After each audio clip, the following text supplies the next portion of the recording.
And a good evening, baseball fans. Welcome inside Jack Couch Park. This is Kitchener Panthers baseball on YouTube. Getting set for a Thursday night matchup between the Kitchener Panthers and, well, I haven't seen this team before. The Chatham-Kent Barnstormers are in town for the first time ever.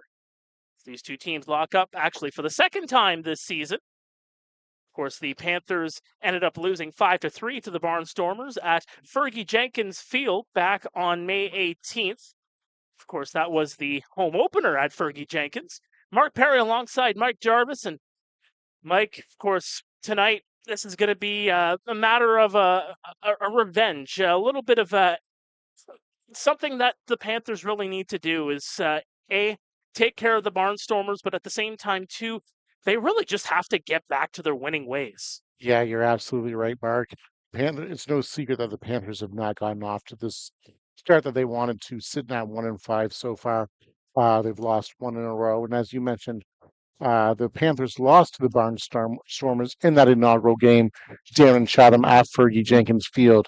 It's going to be no easy task for the Panthers tonight, facing the reigning IBL pitcher of the week on the hill for the Barnstormers in Ryan Aiden, who, really, he's had a really good start so far for the Barnstormers, sitting at 1-1 with a 1.63 ERA over 2 games, throwing 11 innings, 8 Ks, 4 walks, and 9 hits. So the Panthers, who they haven't pitched poorly aside from the one game against Guelph, but we just haven't had the offense going. Only 2 home runs as a team so far this year.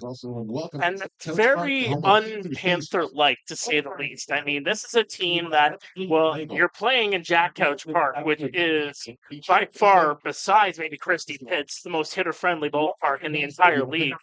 To only have 2 home runs, it's not exactly a recipe for success. But the key that I'm thinking of here, Mike, is that they might want to start playing a little bit more small ball and might not want to think about that home run ball every single time they go to the plate. It's a matter of just get the ball in play, put the baseball bat to the ball.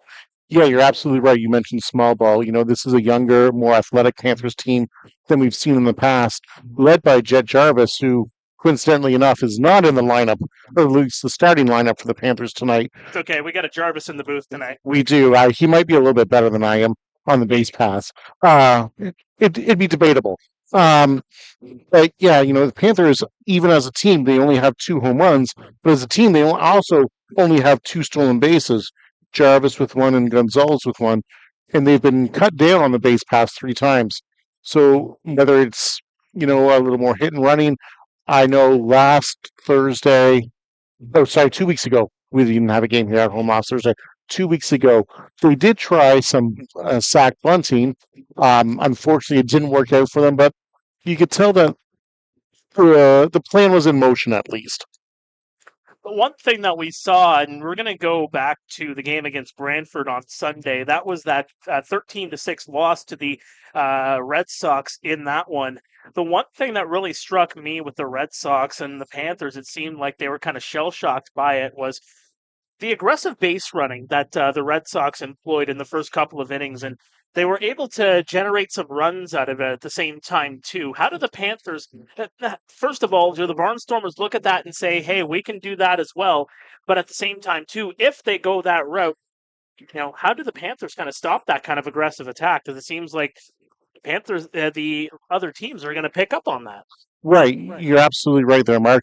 You figure the Barnstormers, they should look to be aggressive. The Panthers so far, they do have one of the better defensive catchers in the league in a bar behind the dish. So, I mean, he's definitely a weapon that can help neutralize, whether it's a little bit of throwing over to keep runners at bay, maybe stepping off a little bit more, varying your times to the plate. There's a variety of ways that you can neutralize that run game. It's just how aggressive each team wants to be. It's the old adage of playing checkers and chess, right? Yeah, you're absolutely right. When you look at the lineup here for the Panthers, we'll go through 1 through 9 in just a few moments. But again, you said it. It's a young team. There is some power in there, particularly in Raul Gonzalez and Nick Parsons. There's still no Eric Martin. There's still no Blake Jacklin. I mean, what's the identity of this team until you get those regulars into the lineup? Right, that's a good question mark. And I think the identity of the team is because they are young and athletic, they should look to capitalize on that. Try to take that extra base. There's a fine line between being aggressive and being stupid on the base pass. With how young this Panthers team is right now, they should look to be aggressive on it. And as you said, no Martin, no Jacklin back so far. Somebody has to protect Raul Gonzalez in that lineup.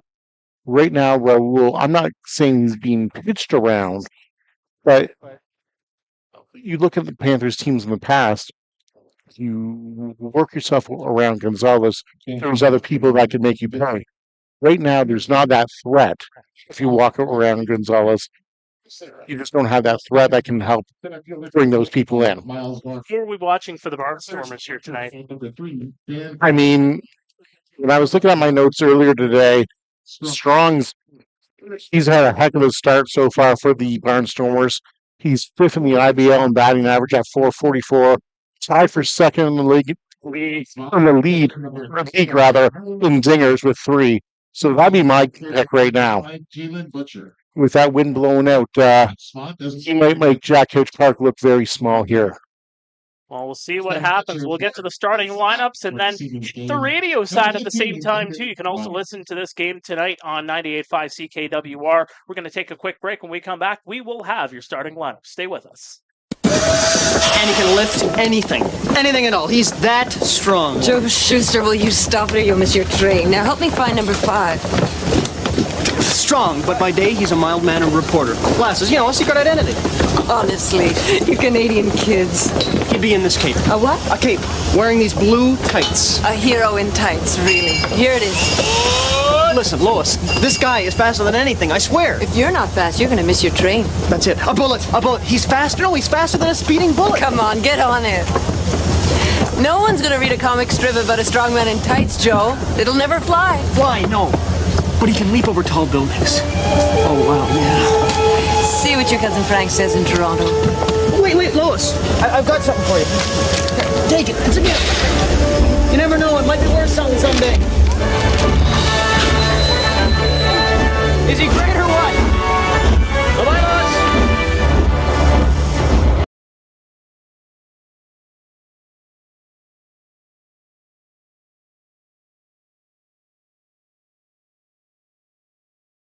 All right, welcome back to Kitchener Panthers baseball on YouTube. Mark Pare, Mike Gervais here tonight.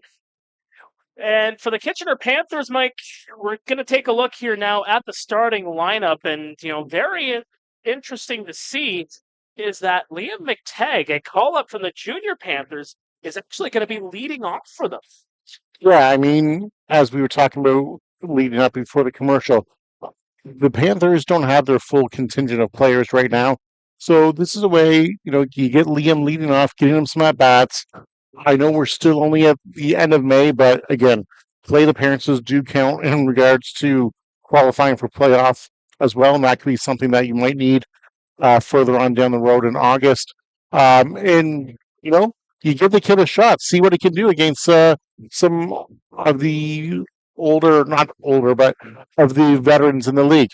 The Barnstormers are an inaugural team. They've only played, 7 games or so? 5 games, rather. But it gives Liam a shot, see what he can do, maybe wreak some havoc out on the base pass and upset the tone because so far the Panthers have missed out at the start of their lineup this year.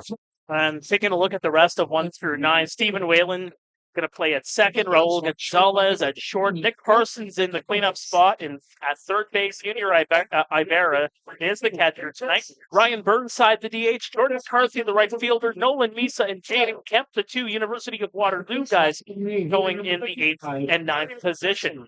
For the Barnstormers, meantime, Lee Kuchera is in right field, and Miles Norman is behind him at center. Dan Patel, the former London Major, is at shortstop. Seth Strong, Braxton Hagarth, Anthony Polowick, Noah Murciano, Jalen Butcher, and Torin Vasilnek is 1 through 9. We're going to take a quick break. When we come back, we got baseball for you. Stay with us, and we will be back on the radio side. This is Kitchener Panthers Baseball on YouTube and soon to be 98.5 CKWR. And deep tradition. To be the best, you've got to bring performance from every second. The game is getting faster every season. So Rawlings made a time machine to help you keep up. Introducing the all-new Velo ACP. It's light, it's balanced, so you can pick your pitch and drive the ball with maximum exit velocity. The game's gotten faster. Your bat has too.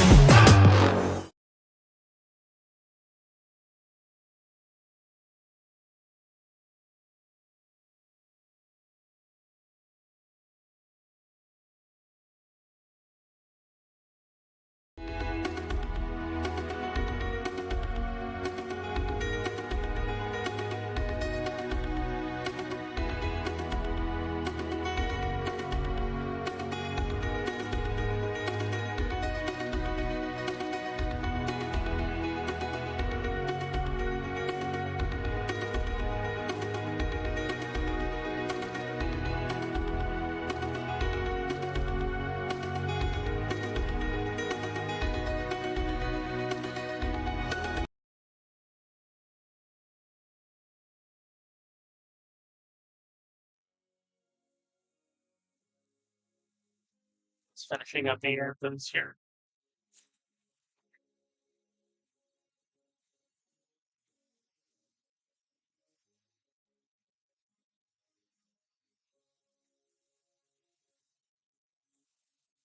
All right, it is game time at Jack Couch Park. The Kitchener Panthers and the Chatham-Kent Barnstormers. My name is Mark Pare alongside Mike Gervais.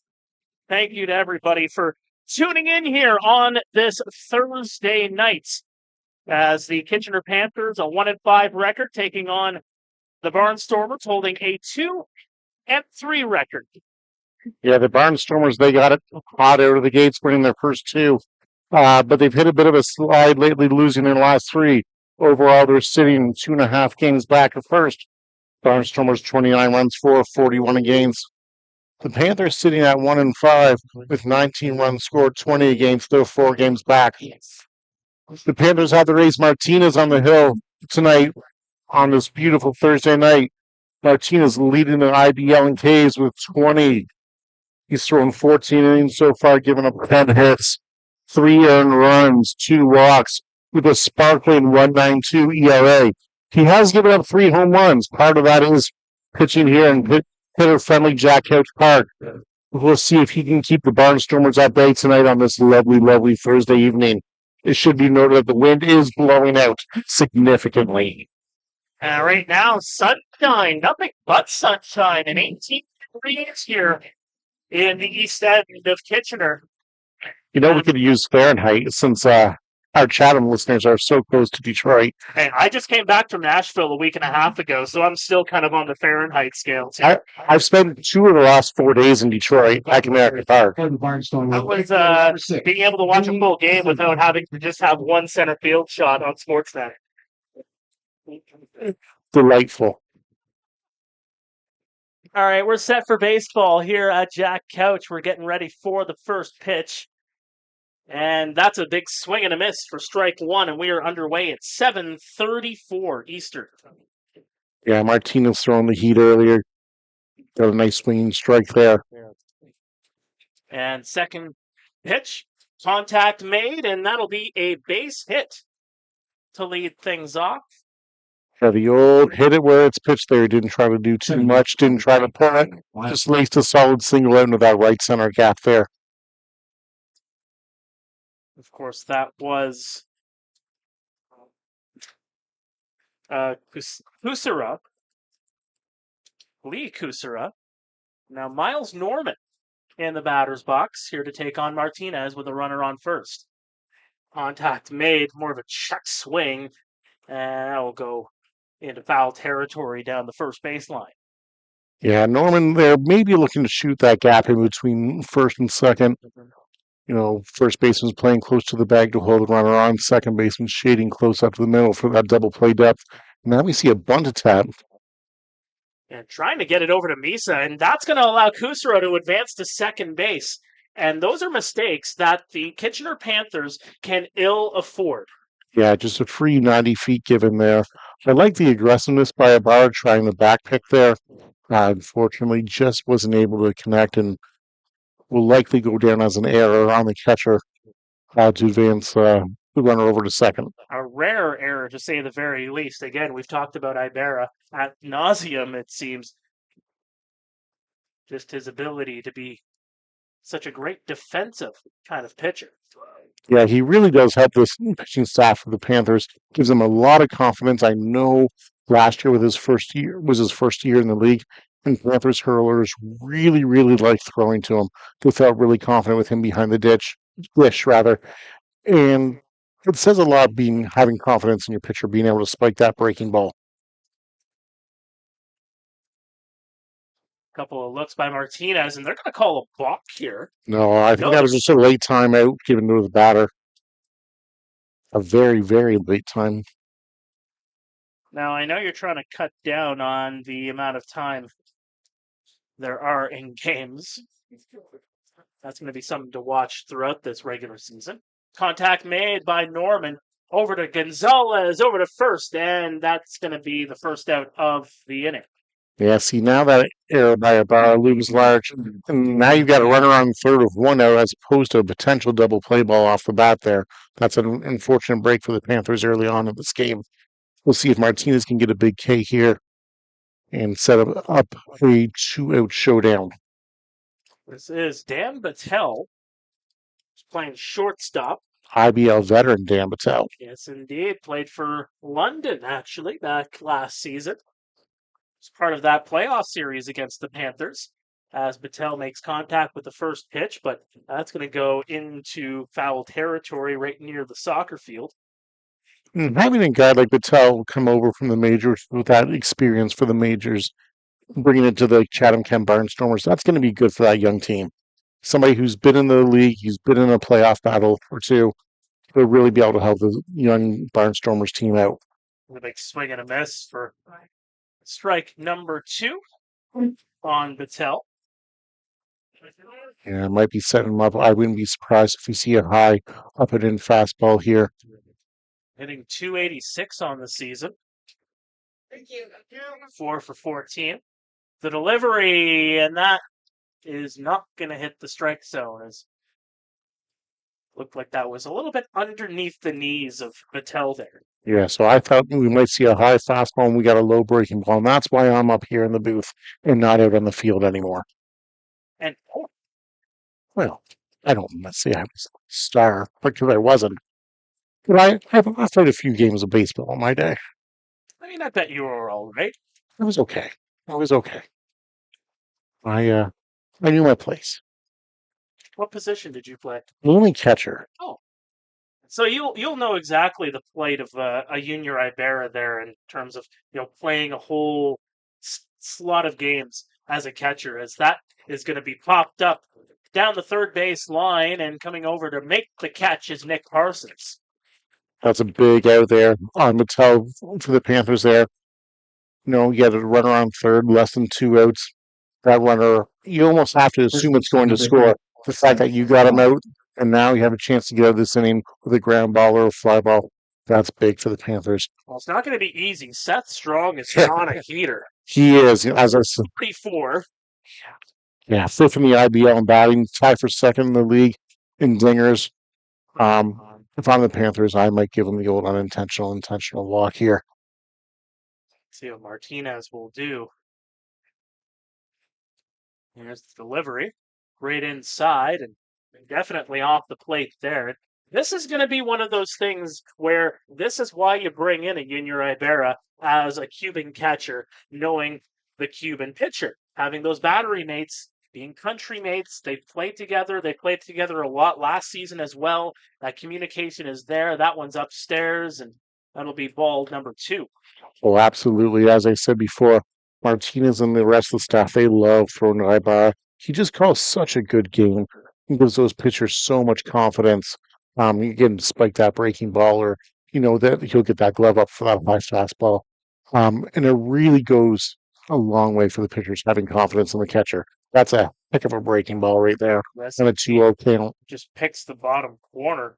A little bit higher, that right around belt level there. Yeah, judging by Strong's reaction, he was sitting dead red on that and was very shocked. I might double up on it here. See the location of this upcoming pitch, the 2-1. Inside, trying to find that corner again on the inside, but just couldn't get the call this time.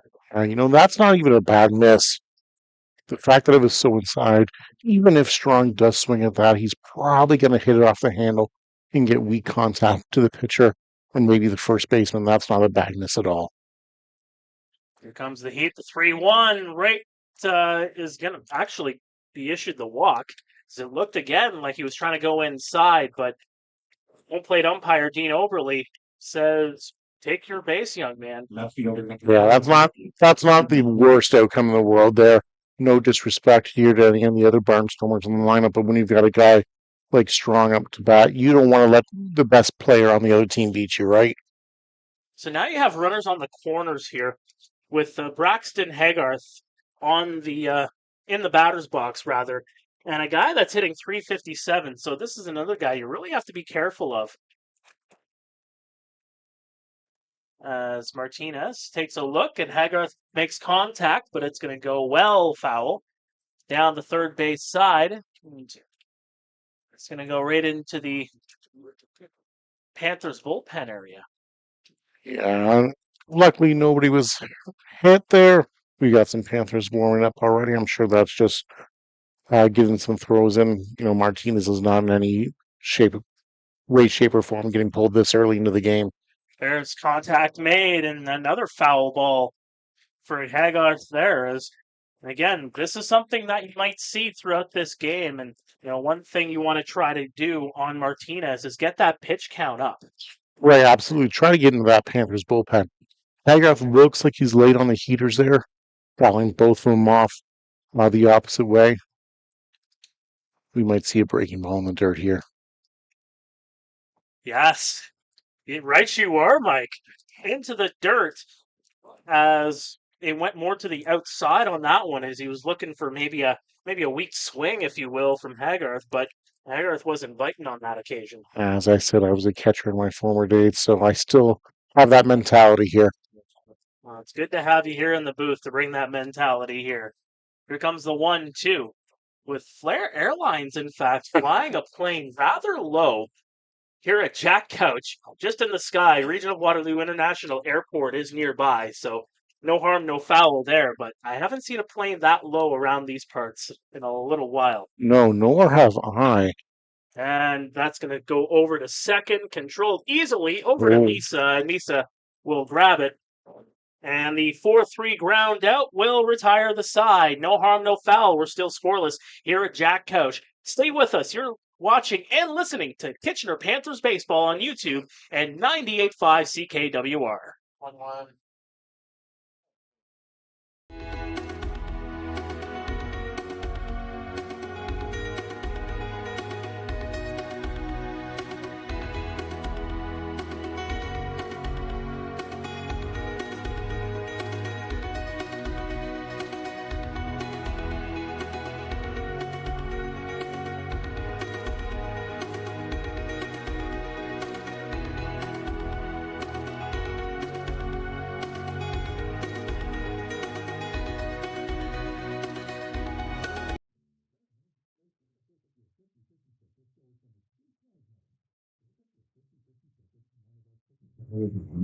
Come back to Kitchener Panthers baseball on YouTube. We are scoreless here as we head to the bottom half of the first inning. The Kitchener Panthers just about to take the field, but they are going to be, well, not necessarily an easy matchup, to say the very least, with Aiden Ryan on the hill here tonight for the Chatham-Kent Barnstormers.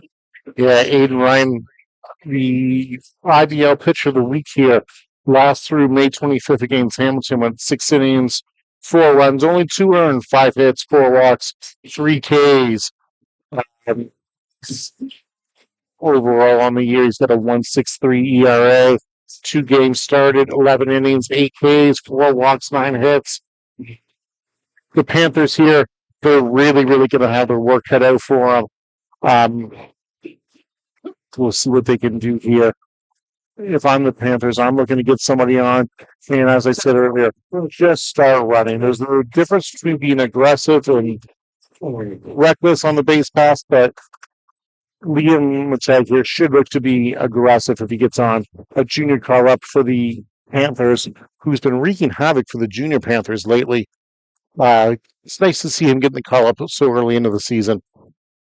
Yes, indeed. Liam Matag. And this is one of those success stories again, right? Like, you think about a guy that has been around, the junior Panther system for quite some time. This is his opportunity. This is his one shot to seize everything he ever wanted. Thanks, Marshall. Yes, absolutely it is. Jacqueline's not back. Jarvis getting the night off.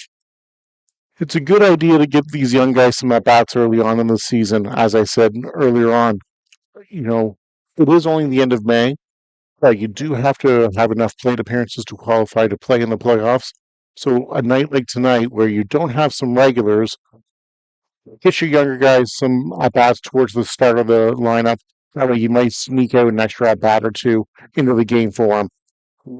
Liam sitting with a 2-2 count on him. Able to take that ball high for a 3-2 count. He holds the advantage here. Let's see what he can do. Make Aiden Ryan come in the zone here. It's got to be a strike.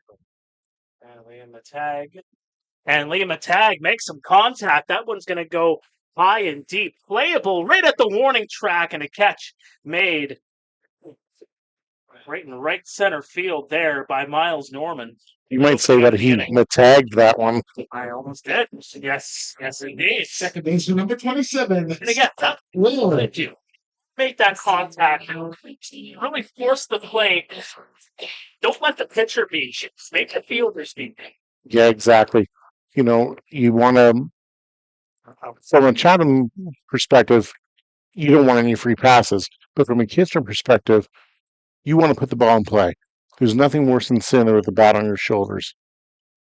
And so far, Whelan's had a pretty good start to the year for the Panthers.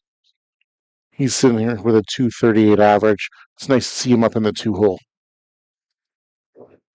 That one goes outside. 1-1 the count here on Stephen Whalen. A guy that was batting, in the 5, in the 6 for a little bit, is really starting to establish himself a little bit more higher in the lineup here. Yeah, absolutely, Link. And part of that is you're missing some of the bats that you've had here in years past. But also, at the same time, Whelan's deserved it so far. He's sitting here with a 2.38 average. That's not indicative of how his at-bats have gone so far this year. He's played a very, very good role for the Panthers this early into the season. Yes, he has.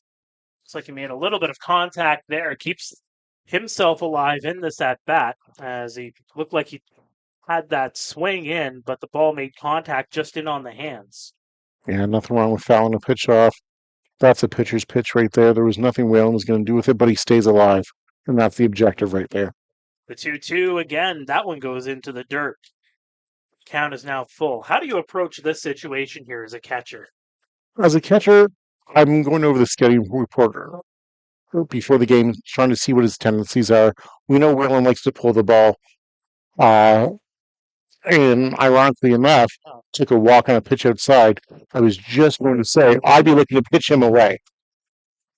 There it is. So, Gonzalez. I mean, now with Gonzalez up, Gonzalez is such a dangerous hitter. I know the Barnstormers were not in the league last year, but his reputation supersedes himself.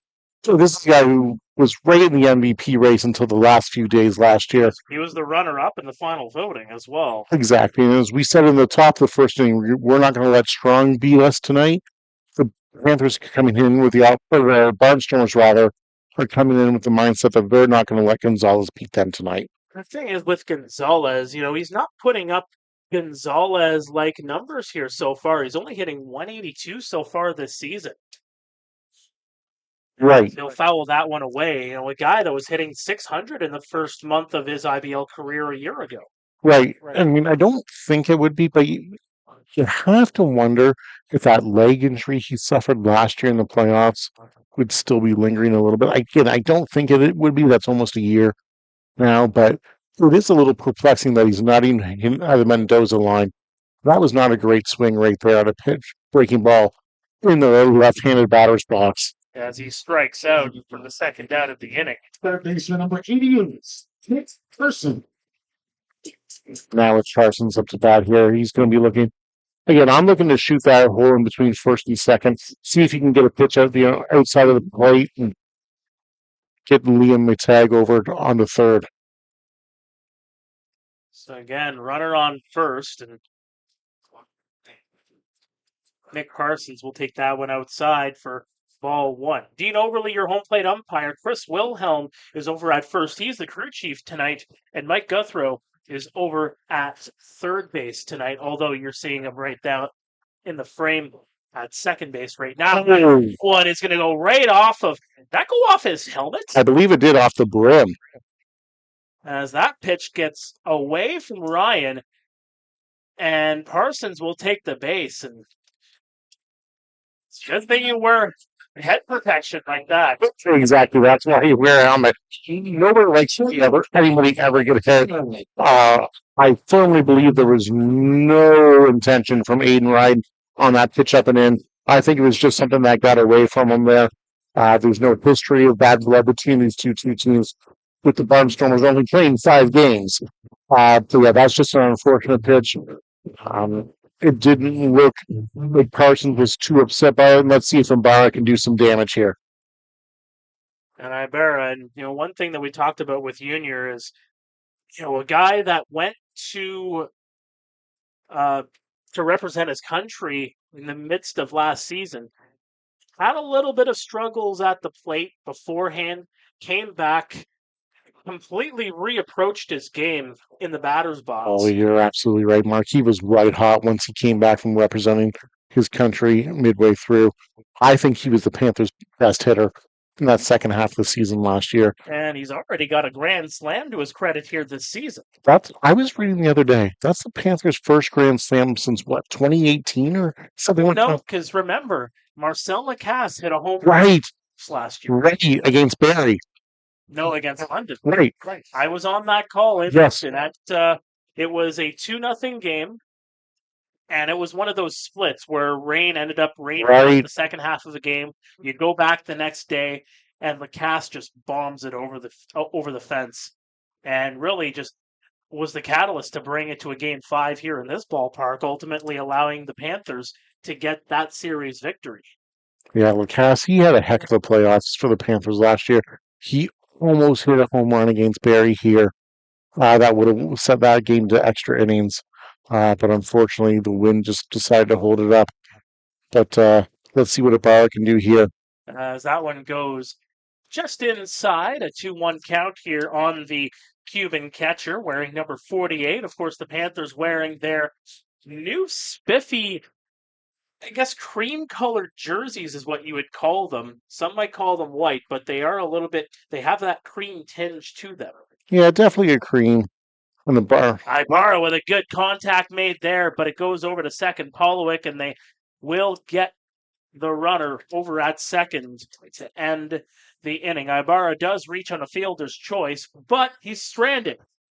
We're through one here at Jack Couch. It's still scoreless. Stay with us. This is Kitchener Panthers Baseball on YouTube and 98.5 CKWR. We'll be back in 60 There seconds. was no runs, no hits, no errors against. And he can lift anything. Anything at all. He's that strong. Joe Schuster, will you stop it or you'll miss your train? Now help me find number 5. strong, but by day he's a mild-mannered reporter. Glasses, a secret identity. Honestly, you Canadian kids. He'd be in this cape. A what? A cape, wearing these blue tights. A hero in tights, really. Here it is. Listen, Lois, this guy is faster than anything, I swear. If you're not fast, you're gonna miss your train. That's it. A bullet. He's faster. No, he's faster than a speeding bullet. Come on, get on it. No one's gonna read a comic strip about a strong man in tights, Joe. It'll never fly. Fly, no. But he can leap over tall buildings. Oh, wow, yeah. See what your cousin Frank says in Toronto. Wait, Lois. I've got something for you. Here, take it. It's a gift. You never know. It might be worth something someday. Is he great or what? Bye-bye, Lois.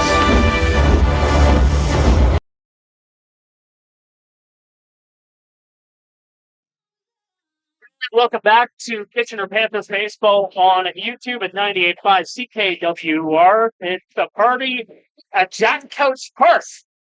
Although the party is missing some runs here so far, as we're through one. Heading to the top of the second, we are scoreless between the Panthers and the Barnstormers. Mark Pare, Mike Gervais, and for the Chatham-Kent Barnstormers, they're going into their 6, 7, 8 of their lineup here. The second, Buddy Barnstormer, second baseman In number this 4. league, we're used to it, where you're seeing those double-digit run score lines on the regular. The last time these two teams played, as mentioned before, it was only a 5-3 game. Yeah, you're absolutely right. I believe Strong had 2 home runs in that game to account for almost half the damage of the Barnstormers' runs. That's why you're not going to let him beat you if you're the Panthers today. But I've noticed that scoring seems to be down in general. And that's what I want to get to is, as contact is made right over to first, Misa over to Martinez, and they'll get the 3-1 to retire Polowick. Yeah, that's a nice play there. You don't want the leadoff hitter on. I would have liked to see Misa take one more step to his left and field that on the front hand rather than the backhand. Because when you go to field that ball on the backhand, all it takes is for one little pebble, and that ball's going to shoot up over your backhand, and now it's in the right field and your runner's on second base. Well, the thing is with Misa, he is interesting as well. You don't see too many guys in this league that catch with the right hand and are southpaws. No, you really don't. Over at first base, that kind of can work into your advantage as well, where you maybe might be able to lean in a little bit more. As that's going to be fouled off by Noah Murciano, making his first appearance into this ball game. Murciano, actually the first time he's appeared all season. Yeah, I was trying to do some work on him earlier in regards to getting some stats, but I noticed this was his first appearance. Yes, indeed. And that's actually going to drop right in front of the left fielder, as it looked like there it was Gonzalez going to make the catch in shallow left center field. Yeah, that's a tough play. That's something where that's the miscommunication between him and Jaden Kemp playing in left. Part of it could be the sun. It's a really hard time of night to see when you're playing in left field and shortstop at this time of night in the park. You can see the shadows starting to creep in towards Gonzalez. Gonzalez shielding his eyes right now.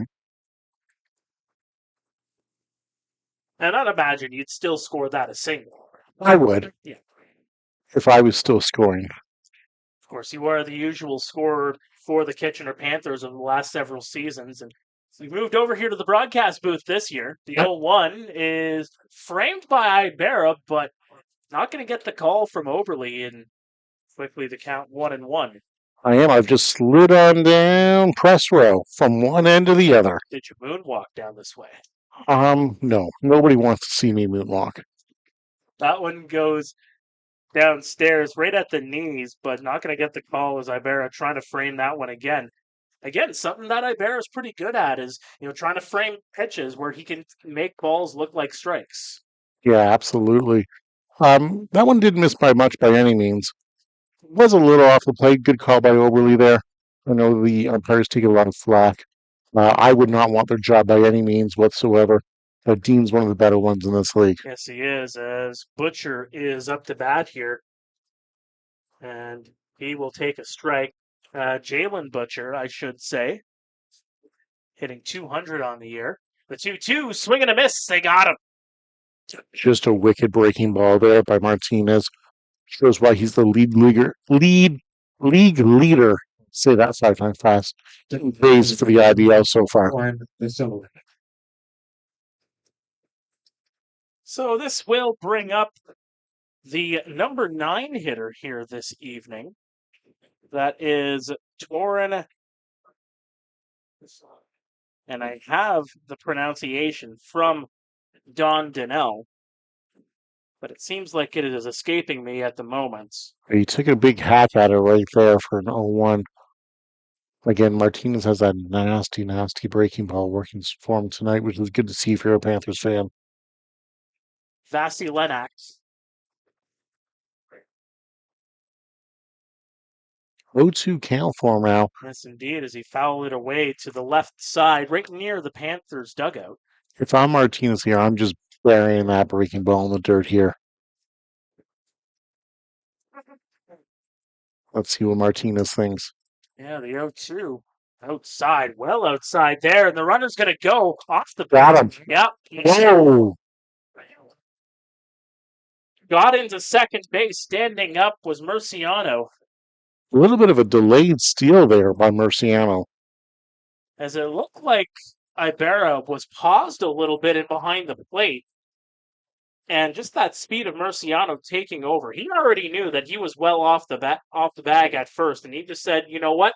Let's just go for it and see what happens. Right. Yeah, it was almost a look of disbelief for sure. 1-2. He's Off of the swing. He's going to be the strike him out, tag him out, as the catcher Ibarra lost control on strike 3. But a runner is stranded. We're headed to the bottom of the second. We are scoreless here at Jack Couch on this beautiful Thursday night. Stay with us. We'll be back in 30 seconds. The Panthers up to bat.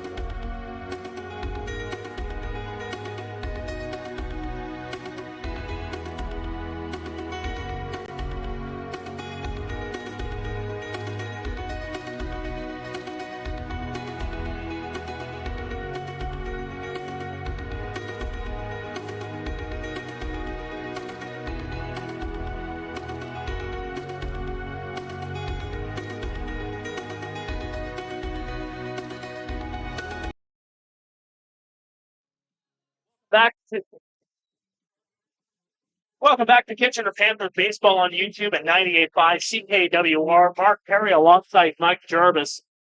As we take a look once again at the starting lineup for the Kitchener Panthers, it is brought to you by Messel's Lounge, 114 King Street North in Waterloo, serving up great food for over 30 years. Liam Matag, your center fielder, he led things off in the first, followed by Stephen Whalen, Raul Gonzalez, and Carter and Junior Ibarra.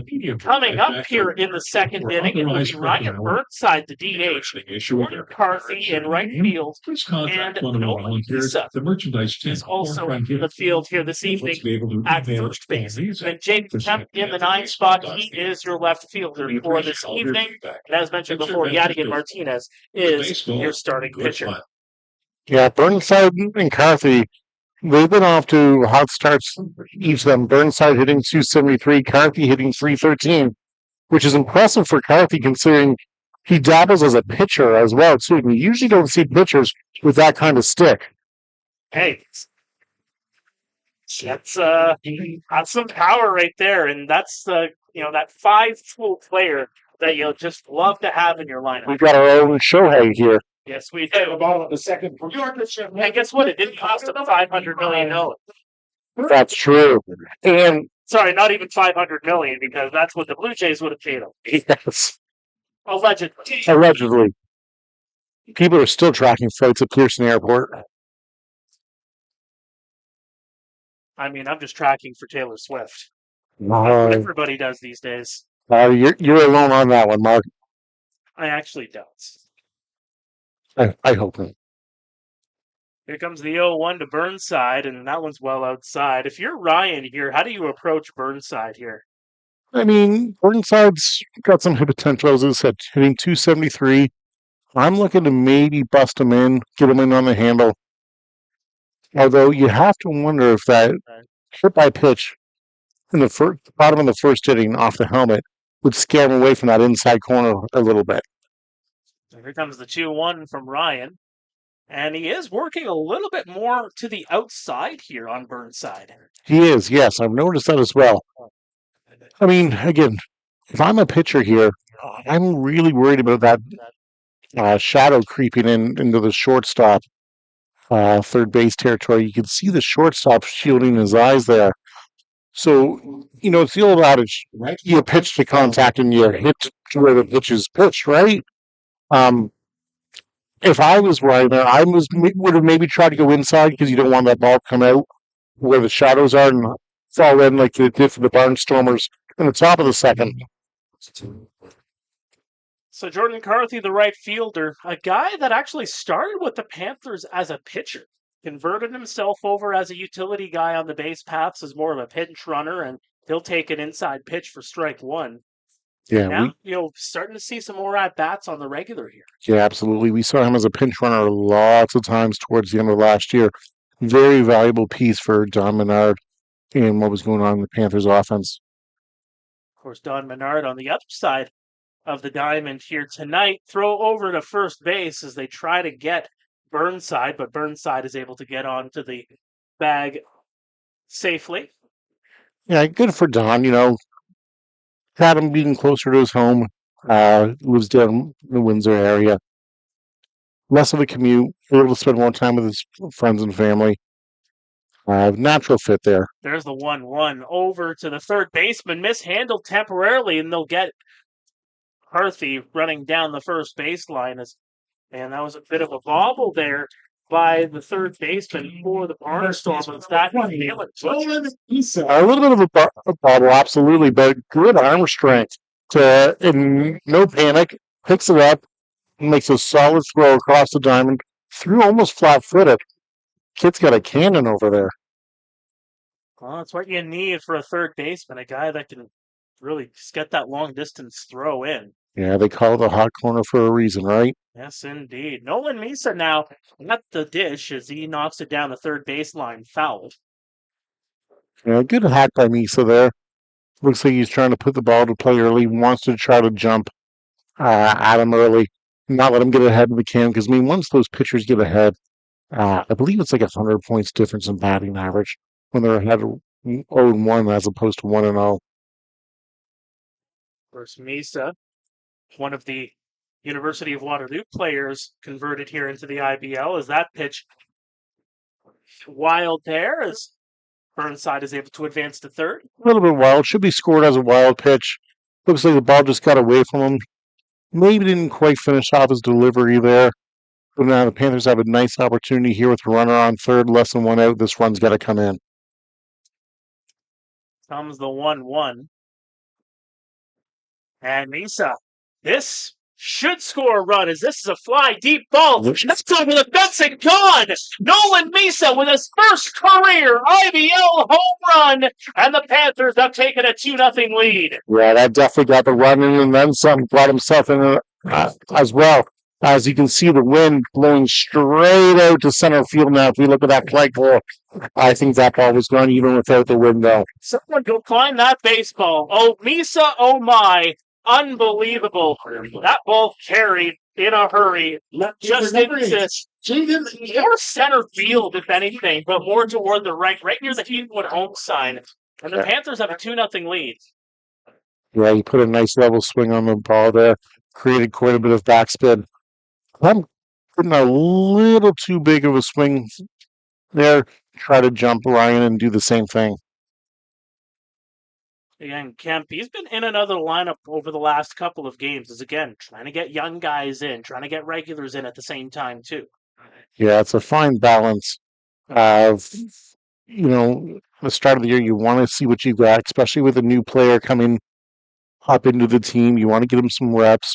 But at the same time, if they're struggling, you don't want to leave them in there too long and just break that confidence that they might have as well. Because when you make the jump from a lower level to a higher level, there's obviously going to be a learning curve. But if it starts out and it doesn't go well, that's a nice base hit up the middle. Yes, indeed. Right over the second baseman, Polowick, and Misa with a home run, Jaden Kemp with a base hit there. That sets things up nicely for the top of the table once again. And again, the one thing that can't be underscored here is, again, Misa and Kemp, they know this ballpark very well. They've played in this ballpark enough times in their college, in their university career. Yeah, absolutely. They've got lots of at-bats here at Jack Coach Park playing for Waterloo. And the thing that I like from Misa and Kemp there, both those hits right up the middle. That's when you know you're going well, is when you shoot that ball right up.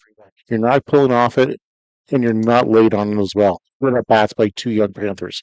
Speaking of a young Panther, Liam McTagg. We'll take that one outside, 1-0. I mean, Matei gave the ball a good ride in the bottom of the first inning. Just missed, actually, a home run by probably about 5-10 feet. That would have been quite the IBL debut for the young kid. Yes, indeed. Aiden Ryan takes the look. Runner's going to go. Are they going to? No, not by a long shot. There wasn't even anybody at second base there. That is a free bag if you're Jaden Kemp. That's a miscommunication there between the shortstop and the second base. You can tell the shortstop broke for it and then stopped. That's the shortstop space all the time there. With the left-handed batter up, the shortstop should be taking that bag, as if the ball does get put in play, it takes likely to pull it, which would, if the second baseman covers, it takes him out of the hole there. That's some miscommunication between two young Barnstormers. Bit of a wide strike there for a 2-1 count on McTagg. And now he's just got to dig in, hopefully get something over on the right side of the diamond, see if he can get Kemp over to third base. The 2-1, big swing and a miss by McTagg. That'll leave in the count here. Yeah, that was a really big swing. He was trying to go yard on that one. He's got to shorten up. You're not going to take Ryan deep very often. And, that's not McTagg's game either. Well, a guy that leads off even as well for the junior Panthers. So that one goes up high, and good snag there by the Barnstormers catcher on that occasion. Yeah, smart to put him up in the leadoff spot as well. As you said, leads off to the Panthers. He's used to that situation. He knows the role there. Let's see if McTagg can work this. That's a good at-bat by the young kid. Takes first base. Absolutely. That one goes into the dirt. McTagg, like you said, just showing incredible patience. Yeah, he knew his role. Possibly shut his mouth as well. That's all you need to do. If you smell what the Rock is cooking. Trot down Jabroni Drive. Over to Norwell Boulevard, which is also first base for those scoring at home. So now we have runners at first and second base. McTagg at first. Kemp is at second. Stephen Whalen. Yeah, we're going to get a mound visit here. Again, Panthers are up 2-0 on the Barnstormers, and this right here is just, one of those things. If you're the Barnstormers, just try to settle Ryan down. Yeah, absolutely. This is all this is for. Just sitting right now, only 2-0. This is still a manageable game, but you don't want this to become unmanageable quickly. With the middle of the Panthers order due up here, a game is never out of reach here at Jack Coach Park. Whether the Barnstormers know that or not, as this is their first visit here. Trust me, Don Menard, the one thing that he always said when I would talk to him when we're in this ballpark is that no lead is safe at Jack Coach Park. It's true. And again, you've got an IBL veteran and Dan Mattel in your dugout as well, who's played many games here. So they know. It's just getting that message across to the younger guys. And again, had only 2-0 here in the first inning. This game is far from over. We talked about how hitting is even down here in the IBL. As a result, you take a look at some of the standings that we're seeing right now. Of course, on the IBL website, for those that are wondering, yes, it might look a little bit jumbled up in a sense where you see a team that is half a game back ahead of a team, a game and a half back ahead of a team that might be a game back. They're going by win percentage on the site right now. Yeah, absolutely. And I mean, that's to be expected early on as well, too. Actually, they fixed it. No, they didn't, because Brantford, they have an 8th, 3 games back. Toronto is 4 games back. They have them in the 7th. Yes. As that's going to be contacted by Stephen Whalen, it's going to be fouled off. Again, it's still very early in the season. You've got the Panthers in ninth at 1-5. You've got the Barnstormers in sixth at 2-3. Um, Either of these teams could make a push here. If the Panthers win this game now, they're at 2-5. That puts them up around seventh. Stephen Whalen skies one up high. It is playable right in front of the warning track for Norman. He'll make the catch. Runner goes to third, and Kemp gets in safely. Good touch by Jaden Kemp. Just gets a jump off a second on the catch from Norman in center field, and he's able to run over to third base. Yeah, that was a good at bat by Whalen. Put a really good charge on the ball. Really liked what Aiden Ryan did as the Barnstormers pitched there, backing up third base. As that ball did get away from Butcher at third, but since Ryan's backing up, Kent wasn't able to give that extra 90 feet and score. That's good fundamental baseball by Aiden Ryan. So this puts the runners on the corners for Raul Gonzalez. Gonzalez, that's a chopper. Mishandled momentarily there by Strong, but he'll recover, touch the bag, and retire Gonzalez. But the Panthers get 2 on the board thanks to the first career IBL home run from Nolan Misa. We'll be back with the third inning. Stay with us. This is Kitchener Panthers Baseball on YouTube at 98.5 CKWR.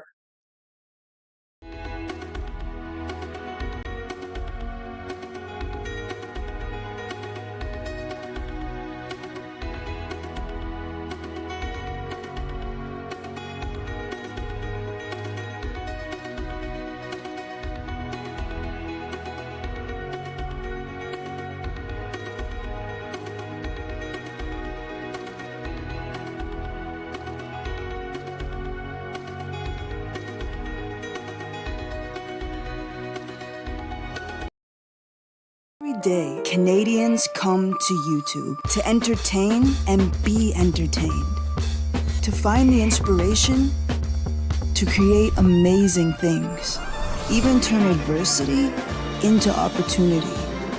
And while some look to grow their business, some just want to help us learn a thing or two. Every day, Canadians count on YouTube to build their future, learn new skills, and inspire others.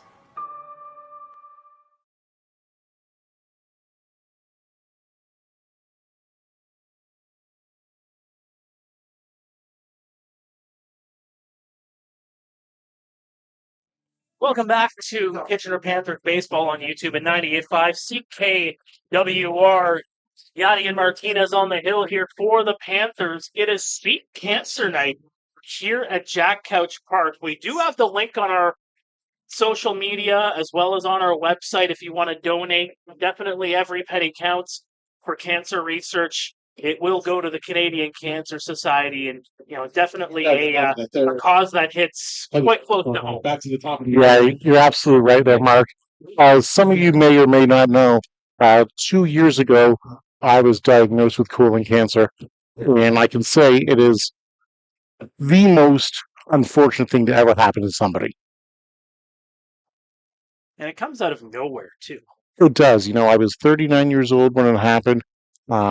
Never thought anything of it. I just was not feeling well. Went to my doctor for a routine checkup. He did some tests, and then a few days later, the news was in, and it's life-changing. Absolutely. As Gonzalez over to first, they'll get the 6-3 ground out for the first out of the inning. That's on Vasilinek. And that's you were in the broadcast booth here doing the scorekeeping, while you were going through that and getting the checkup, and you missed quite a bit of time here. We definitely missed you here in the booth. What can you say of where you're at this stage? Well, unfortunately, my cancer has returned, so I will need another surgery here coming up. It's just waiting for the doctors to formulate a plan for that, which we've been waiting for a couple weeks. I would like the plan to come a little bit quicker, but I realize I'm not the only one in this situation, unfortunately. So the initial diagnosis involved a surgery and some chemotherapy, and then I was fine. I underwent chemotherapy for about 4 or 5 months, and that takes a toll on your body as well, too. Another 6-3 put out there for the Panthers as well. And then since I'm a young fellow, 41, be 42 in September, um, I undergo screenings every 6 months. And so with my screening back in March, they caught that the cancer had come back and it had spread from my colon to my liver and my lungs now. So that's why I'll be needing these additional surgeries. So it's not something that's good. And so if you can donate, please do. I can tell you that it is not fun. I can in any aspects, physically, mentally, financially. So anything that you can give really does help people fighting this awful, awful disease. That one's going to be popped up and out of play by Battelle. We have 2 outs on the inning. That's going to keep him at a 1-2 count. And, definitely we would do wish you all the best. And hopefully we can have you here in the broadcast booth as much as possible before then, but completely understand health is first. Yes, and my aim is to be here oh, that's Oh, an unfortunate that one's bounce. going to go off of Gonzalez, and Patel is going to be able to take the base. I don't know if you count that as an error, as that was a hop, skip, and a jump off of the shoulder of Gonzalez and into center field there. Yeah, that's a hot shot right there. That's a tough play. I do think it's a play that probably should be made, but that's a tough play, especially with the shadows and the sun at this time of night. But yes, just one more thing on the cancer. I will be in the booth as much as possible. But again, I will be needing surgery, so I will have to go off for a little bit. It's just when that day comes, we don't know yet. We're waiting for the phone calls. All the tests have been done, but again, unfortunately, I'm not the only person in this terrible predicament, so I've got to wait my turn. Yeah, definitely hit that donate button and definitely contribute to such a worthy cause as that one goes to the outside. Seth Strong in the batter's box, now facing a 2-0 count with a runner on first. Yeah, again, this is just like the first inning, right? You've got bases open. You've got a guy who's just absolutely mashed the ball so far this year. You don't let him beat you in this situation. And yeah, it appears Martinez is just not giving him anything good to hit here. And that's the right play on my mind here. Pitch a random. You've got bases open. Can no disrespect to Haggett after him. But I'd much rather face him than Strong, who could tie this with one swing of the bat. Well, there he goes to first base as he'll take the free pass. Yeah, I got to think that was by design there. Martinez doesn't usually miss that widely with four straight pitches. Left fielder number 23, Braxton Hager. So I got to ask you, Mark, what do you think of these Barnstormers uniforms? They give me reverse pinstripes vibes, as if they were the New York Yankees. Yes, I was But I don't mind them. I I don't. actually like them. I'm a big supporter of pinstripes in both baseball and in my everyday life. I dig them. I really do. It also kind of gives me a 1920s Al Capone vibe as well, too. Actually, yes, as that one's going to go and pick the bottom corner on Hagarth for strike number 1. But yeah, I dig them. The whole team down in Chatham-Kent has done a great job with the Barnstormers, from their marketing to j- dredging up fan interest. I was down in Chatham this past weekend and last weekend, actually, the last 2 weekends, as my family lived down in the area. And I can say there is lots of talk and lots of chatter. I was down at the golf course at Maple City, and I heard people talking about Barnstormers. I saw Barnstormers stickers on the cars. It's good to see the community coming out and supporting the team. There's a swing and a miss. Gets a little bit of a piece of it, but that'll be strike 2. So you're saying there's chatter in Chatham. I am saying there is chatter in Chatham. Uh, it's a great community. You know, they've always come out and shown out for their teams. The Chatham-Kent Maroons, the junior B hockey team, always draws well. Yeah, that city, it's a good baseball community down there. Again, I grew up playing in the area. A lot of Rabbit fans, Tigers and Jays fans. They needed something for a professional team, as the closest team would be London, which was an hour down the road. And not that it's a hard drive, but it's That would be like if Kitchener didn't have a team and they had to go to London for baseball games. yeah, exactly. Not a hard drive. You just hop on the 401, but it's a long drive, especially on a weekday. Absolutely. Here's the 1-2, Got him. and they got him. Huh? Another strikeout for Yadian Martinez. He retires the side and keeps this score 2-0 in favor of the Kitchener Panthers. We're heading to the bottom half of the third inning. That Nolan Misa home run still holding up as the difference maker in this one. Stay with us. You're listening and watching to Kitchener Panthers Baseball on YouTube at 98.5 CKWR. Every day, Canadians come to YouTube to entertain and be entertained, to find the inspiration to create amazing things, even turn adversity into opportunity. And while some look to grow their business, some just want to help us learn a thing or two. Every day, Canadians count on YouTube to build their future, learn new skills, and inspire others.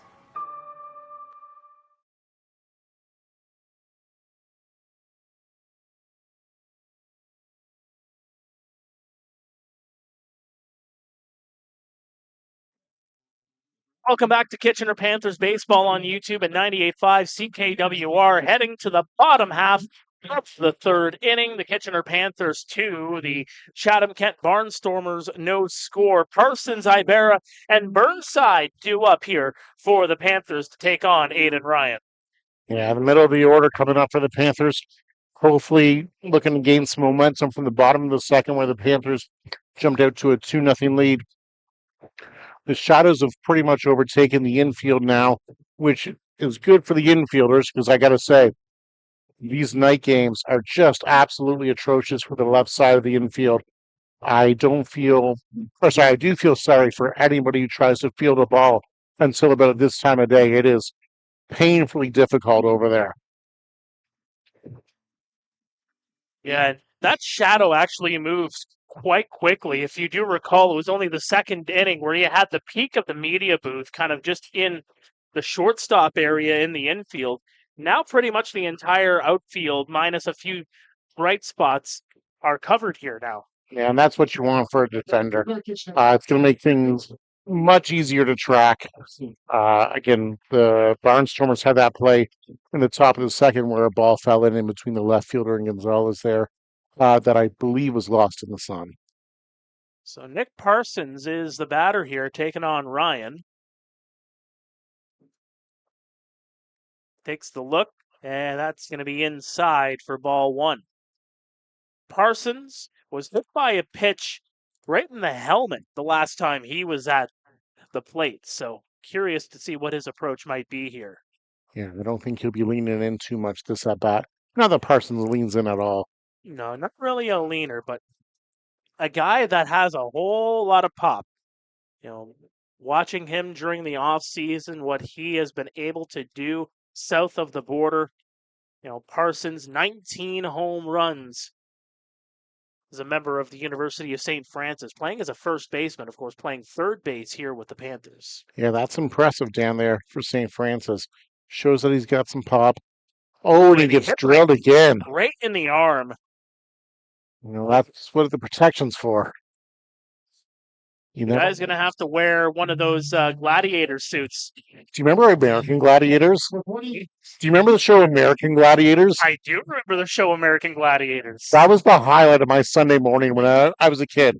It was the best 2 hours. Because let me tell you, WWF Superstars was on at 10, and American Gladiators was on at 11. And I was like a 6-year-old kid. That was the best 2 hours of television per week. Hey, the athleticism shown in that show. First pitch seen by Ibarra. There's the two-hopper. They'll get the lead runner over to second, and that'll complete the double play. That'll erase the hit by pitch. Just like that, there's two away here in the third. Yeah, that's a tailor-made double play ball there. Makes the gauntlet a little less daunting for the Barnstormers, if you will, here. Now no on, 2 out for Burnside. Hopefully he can get another 2-out rally going here. Keep it going for Jordan Carthy, who's been scorching hot. And he's got that different approach too. You have that lefty bat in the lineup there. Kind of mixes in the righties and the lefties. Yeah, Ryan with the pitch. That one hits the bottom corner outside for strike one. it's nice to have that balance, right, left, right, left. Burnside did have a walk his first at bat. Take another walk here for the Panthers. Now, another one outside as that one misses the plate altogether. And again, Burnside not only walked, but he scored that second run. He was on base when Nolan Misa put one over the fence in the second. Well, here's the 1-1. And knocks it right down the baseline. And the third base umpire was on that one the whole way. And Mike Guthrie says that one just sneaked foul. Yeah, that did just sneak foul. We do not have instant Missed it replay. by that much. We do not have instant replay here in the IBL. Even if we did, that still would have been confirmed a foul. But that did not miss by much. That's as close as you can get without being a fair ball. Ryan takes a look at the shortstop. The 1-2 into the dirt. Evens the count at 2-2 on Burnside. Yeah, that's a good take by Burnside. You knew with the 1-2 count there was going to be a waste pitch there, either in the dirt or high and away. I wouldn't be surprised if they try to change his eye level and go up high here with the high heat. Try to go into the dirt. Goes inside, well inside to make the count full. Burnside 2 for 4 on Sunday. Scored a run, had a pair of RBIs, struck out in the 7th, and was thrown out of the ball game, arguing that third strike call in the 7th inning. Here's the 2-2, swing and a miss.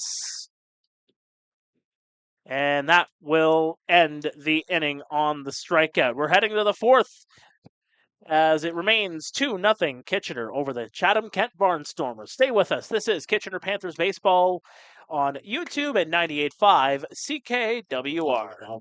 For the Panthers, no runs. Why is just a starting line for the true self blooms only when we find our purpose? What makes us tick below the surface? Our reason why is united, undivided, seeking understanding. My why is diversity and unity, a safe space in my community.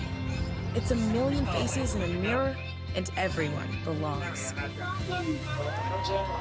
Find your why for a better us. While you do that.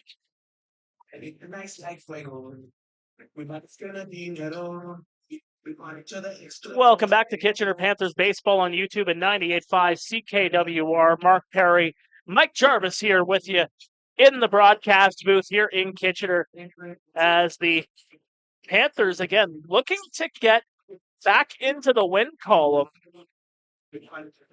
But it's going to be tough. It's going to be one of those low-scoring games. It's starting to feel like. But, again, the IBL, Mike, anything's possible. You can come late, but don't leave early here in the IBL, especially in Jack Couch Parks. Things often happen in the late innings here. There's a bit of a voodoo magic, if you will. Martinez has pitched well for the Panthers so far today. Had a few runners on base early in the game, but last inning he was pitching like the ace that he is here. Let's see if he can continue that for the Panthers this inning. That's a nice pitch that just missed for a 1-0 count. That's a good take by the Barnstormers there. Martinez with the delivery. That goes back to the breaking ball. He's just missing with that. Looks like it might be just a little low. He's not getting battered to pace. There's one in for a strike, 2-1 count for Martinez. Here comes the 2-1 inside and just catches the inside of the plate, although the batter did not really agree with that call. Yeah, it looked like there was a little swing back action there. Backdoor two-seamer there. Martinez is just missing with the breaking ball here this inning. All three balls to this in this at bat have been off the breaking ball. There's one. Backdoor gets him for the K. Yes, indeed. And Sarah will go down. That is the second strikeout of the ball game here for Yadi and Martinez, although I could be losing count here. Yeah, Marciano. it does seem like there's more. Murciano was on base last time out for the Barnstormers. Takes a strike there with an 0-1 count. The Martinez generally gets, once he gets into the groove, he gets more and more unhittable as the game goes on, which a lot of starting pitchers that happens to. You see it in the majors where they know they got to get to the guy early. You think about the aces, um, your Garrett Coles, your Tarek Skubals, stuff like that. Murciano goes down on strikes there. You got to get those guys in the first or second inning, otherwise they just become unhittable once they get in their groove. Third baseman number 5. And it's starting to look like that Yadi and Martinez is getting into a bit of a groove here. Yeah, he's definitely feeling it now here in the middle innings for the Panthers.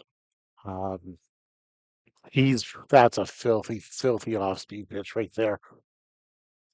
They're starting to dance a little bit more now. That's for sure. The Barnstormers, they're coming out flailing this inning, and they don't look like they're close to hitting Martinez's. The 0-1 Butcher just swung through and missed. Again, Martinez. Oh, this is the reason why you want to work up his pitch count in the early going, because once he gets things rolling, he really gets things rolling. A lot of his strikeouts start to come in those middle of his outings. He tried to quick pitch him there on the 0-2. Try to catch him off guard. Just didn't now. Butcher's got it back to a 2-2 count. Let's see what Martinez can do here. I'm thinking breaking ball low and away. And low went a little bit of away, although it kind of centered its way as it approached the plate, but it does not hit the plate. So a little too low. It's a good take by Butcher. There's a take. Strike number 3. Yadi and Martinez is El Fuego here tonight. 2-0 Kitchener as we head to the bottom of the 4th. Stay with us. This is Kitchener Panthers baseball on YouTube at 98.5 CKWR. To be the best, you've got to ring performance from every second. The game is getting faster every season. So Rawlings made a time machine to help you keep up. Introducing the all-new Velo ACP. It's light, it's balanced, so you can pick your pitch and drive the ball with maximum exit velocity. The game's gotten faster. Your bat has too.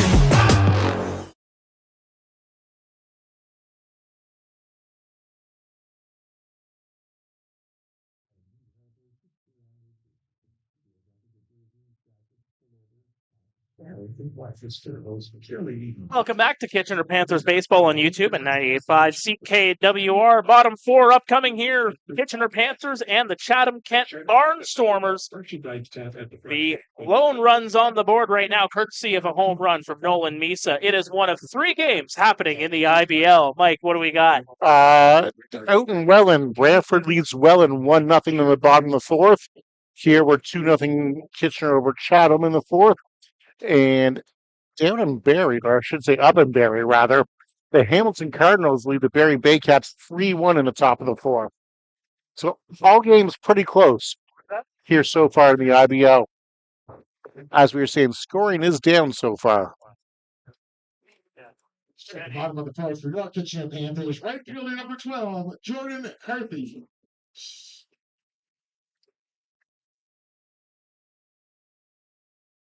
So Jordan Carthy comes up to the dish here.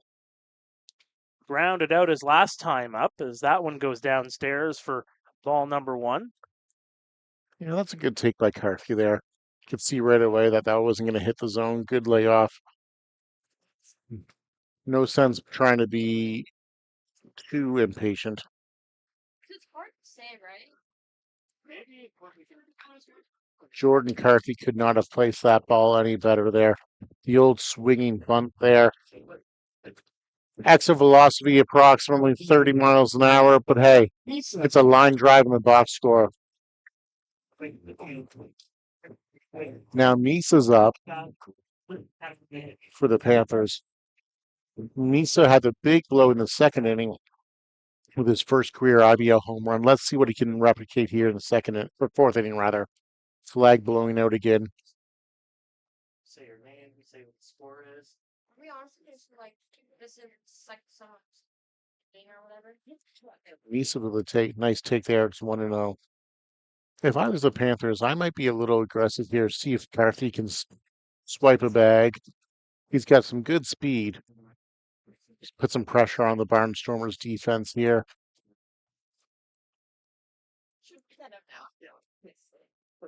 Ryan missing inside there for a 2-0 count on Misa. If I'm the Panthers, I'm definitely putting Jordan Carthy in more motion here. Even if Misa takes a hack, Carthy's got the speed to steal that bag. Yes, he does, Mike. It's a 2-0 count here. And that's going to cross the plate. Taking all the way was Misa on that occasion. And again, that goes back to what we were talking about earlier in the game. This new Panthers lineup, they're looking for an identity. Here's a perfect chance to create an identity. You're up 2. It's the middle innings of the game. Put some pressure on those Barnstormers. That one's outside, and we'll put the count at 2-1, or 3-1 rather. And this is going to be one of those situations here. Do you go outside on Misa? I think so. See if you can get him chasing a little bit. Young kid. Inside this time, though, and Misa takes the whole way, and he will take his base. Yep. 2 on, nobody out for Kemp here. Bottom of the fourth inning. This is a perfect situation for a sack bunt. Again, you're up 2. These Panthers, they've only got 3 home runs on the year so far. You're looking to create an identity. Try to play that small ball. You got your number 9 hitter at the plate. Looks like Chatham's expecting to bump the corners infield back at double play depth here. Yeah, first and third baseman both in the grass here. Couple of looks over at second, and Ryan is paying a little bit of extra attention there to Jordan Carthy over at second base. He is. The lead that Carthy had, it was decent, but it wasn't astronomical. He's not even as far as the shortstop. Takes for strike 1, does Jaden Kemp. So I wouldn't be too concerned on a straight steal of third. The lead that Carthy has, to me anyway, doesn't indicate that he's going.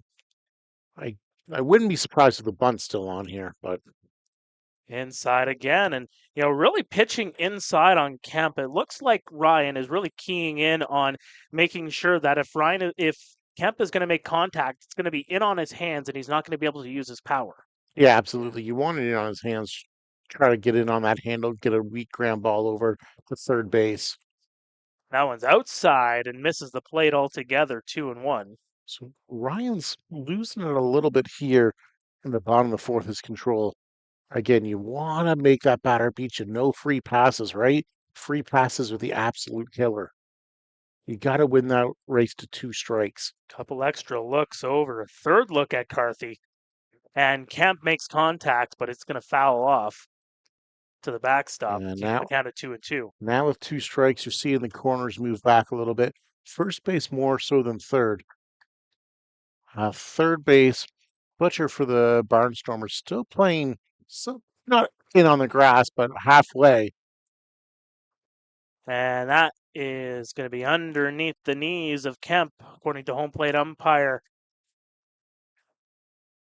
Dean Oberly it there. Is Dean Oberly. I was looking at Sunday's umpire list for some reason there, but Oberly with the call.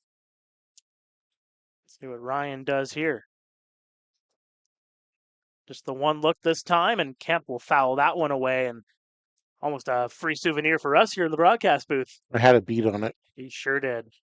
I made a catch in slow pitch last week. I don't want to say it was maybe the catch of the year, but I even got an applause from the opposition team.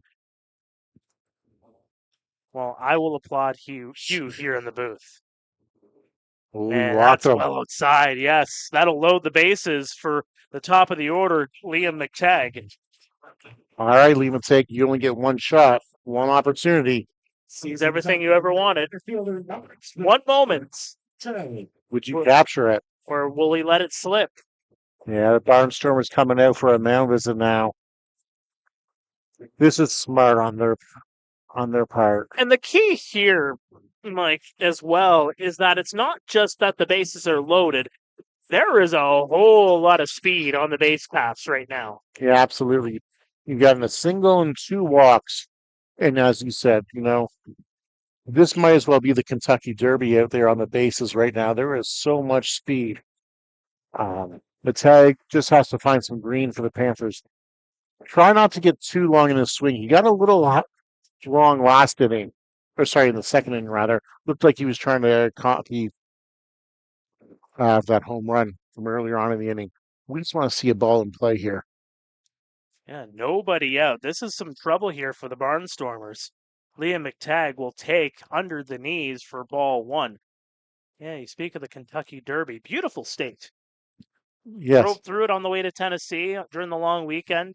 Some of the back roads a little bit slimmer to my liking, but Yes. that was, of course, I was taking the back roads for the Woodford Reserve. And as that one goes down underneath the knees again, a 2-0 count. My family's motto is always take the back roads. See, I always take the high road. See, I always take the low road and the back roads. Attaboy. But seriously, speaking of back roads, the back roads of Chatham-Kent, they are just so beautiful. Yes, they are. You get out there, you get going down some of those back roads, so much scenery. It's just a fun drive. It really is. It's a beautiful area of the country, to say the very least. The 2-1 coming up here for Liam McTagg. And McTagg makes contact, puts it into left field. The catch is made, but they're going to keep the runners on. Good job there by Hagarth, not only with the catch there, but also was able to just track it down. And the runner's really respecting his arm on that, too. He threw an absolute laser into home there.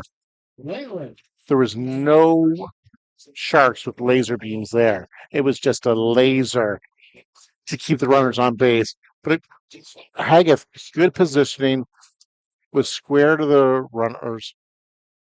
Good fundamental baseball there. And this will bring up Stephen Whalen. Walked and flew out his last couple of times up. So he'll send that one out of play. Now, this is a good batter for the Panthers to have up here. You want one of your veteran hitters up at the plate. Bases loaded, 1 out. You didn't get the run in with nobody out, so now you've got another crack at it. Whalen's been in this situation many a times. This should be a quality at bat here. His 6th IBL season, all with the Panthers. He's been around the block a few times. The 0-1. That's going to get a run in. That one's high. That one's deep. Playable, though, for the center fielder, Norman.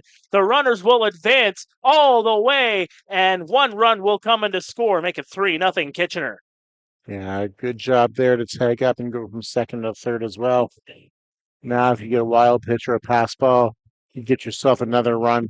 Number 18, Raul Gonzalez. You're at 3-0 here. You really want to have it 4-0 or maybe 5.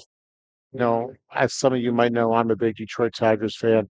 And former Tigers manager Jim Leland always said, you always want to stay at a Grand Slam territory.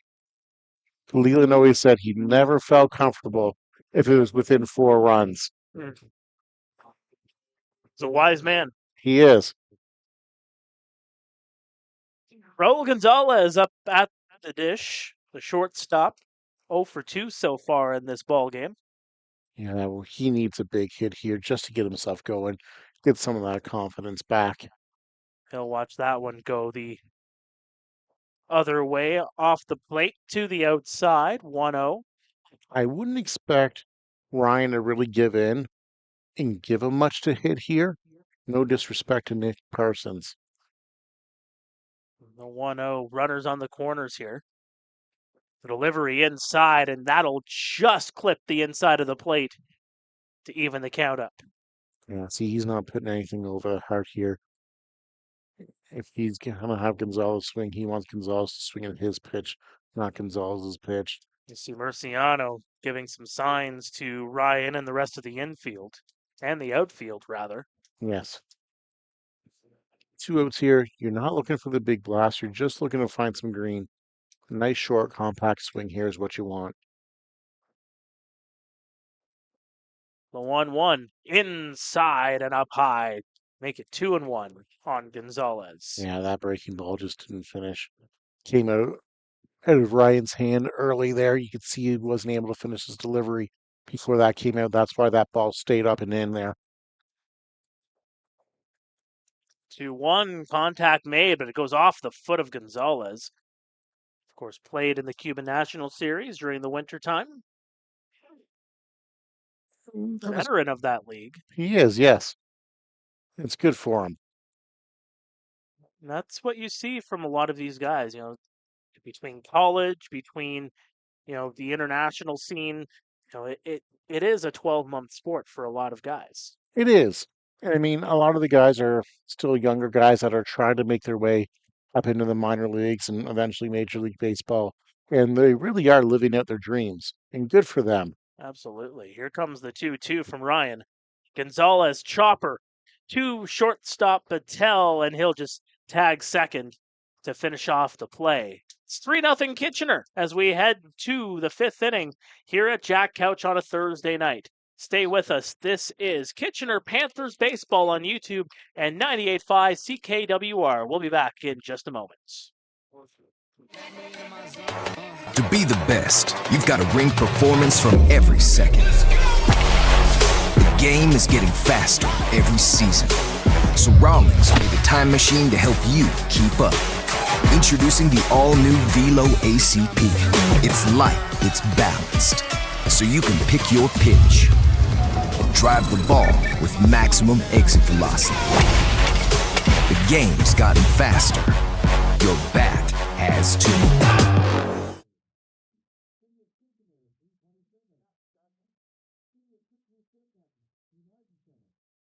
City of Kitchener Pitching Putt, 308. Domino's Pizza. 20. Strikers Restaurant, 278. Edelweiss, 289. Keller's Meats, 293. Panthers Concession Welcome Stand, back to 305. Panthers. Enjoy this beautiful evening at Jack. Seafood, This beautiful evening 316. at Jack Coach Park. We're sitting here Panthers 3-0. That's baseball, in effect the 2 men 1, 2, M&M. Thank you so much, Amber Ray. Doing a great job for us here on this Thursday night, and the Kitchener Panthers, well, they're doing a fantastic job themselves. Panthers up 3-0 on the Chatham-Kent Barnstormers. A home run from Nolan Misa back in the second, a 2-run shot. Jordan Carthy did come in to score in the 4th. So, again, this is what you need if you're the Panthers. Not only you get runs on the board to get your confidence going on the offensive side, but you're getting some run support for your pitcher here who is putting on himself quite the gem so far. Yeah, absolutely. Pardon me. As we said, Martinez leads the league in Ks. That's a nice pitch for strike one. He's been very, very good this year, working to a 1.92 ERA coming into tonight. A .86 whip. 196 batting average against, but still looking for that first win of the season just because the Panthers have not scored for him so far this year. Well, this is going to be just what the doctor ordered. And you think about that, just that one victory so far this year for the Panthers, sitting at 1-5 this year, that one win coming in the game where Jose Vasquez won a full 9 innings as that pitch will cross the heart of the plate, a 2-2 count here on Vasilinac. For his first ever IBL complete game. Good for him. Mm-hmm. And the Panthers might think that one got away from them Wednesday in Christie Pitts where they took the lead off of a Pare slam and then lost it late. That was a heck of a 2-2 pitch, but unfortunately just didn't get the call. If you have confidence to throw a 2-2, you're probably going to throw it 3-2. And he did. Yes, he did. And that is yet another strikeout for Yadier Martinez. Make it 5-6 on the board here tonight for the Cuban right-hander. That's at least 4 in a row. Yes, Maybe indeed. 5. That is 5 in a row. 5 in a row. So Hagar struck out to end the inning in the third. 3 straight strikeouts in the fourth, and now leading off here in the fifth with the strikeout to Veselinek. Yeah, he's in a groove now, Martinez, and this is fun to watch. I love pitching. I went down to Comerica Park yesterday for the Tigers Pirates doubleheader.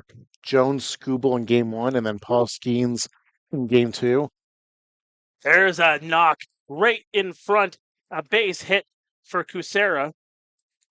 And that will get the Barnstormers with a base runner here in the fifth. And let me tell you, it was a treat to watch Paul Skeens pitch in real life. That ball, heat that guy brings? Yeah. It just gets on you so quick. Did you meet Livy Dunn? I did not meet Livy Dunn. Believe it or not, she was not eager to meet me. It's okay. Maybe there'll be another opportunity. Honestly, to be able to witness that performance and to witness that heat in person, that is something to behold. Yeah. He's got a bright future in baseball. He does. He really does. As I said, I'm a Tigers fan, but I'm a fan of the game of baseball. I can appreciate a good performance. And Skeens, he's going to be up there. He is fun to watch. And he seems like a really, really humble guy. Just watching the interviews with him, he's fun. Oh, there's a call there to make it 0-2. And this is Miles Norman in the batter's box. 0 for 2 so far in this ball game. Center fielder, he's grounded out to the shortstop both times he's been at the plate. Use a ground out here, maybe turn 2. Get the Panthers out of this. Oh, two chases. They try to tag him and they got him. A double play. A strikeout at the dish. Kucera going to second. They tag him out, and the Panthers get out of it unscathed. It remains 3-0 Kitchener as we head to the bottom of the fifth. Due up for the Panthers, it will be Parsons, Ibarra, and Burnside. When we come back, stay with us. Let me into my zone. Let me into my zone. Please don't let me into my zone. Let me into my zone. Let me into my zone. Let me into my zone. Please don't let me in. Yeah. Can't answer my phone now. Just leave it there. That tone. Ballin' can't beat me up 'cause I'm back in my zone now. 'Cause I'm back in my zone now.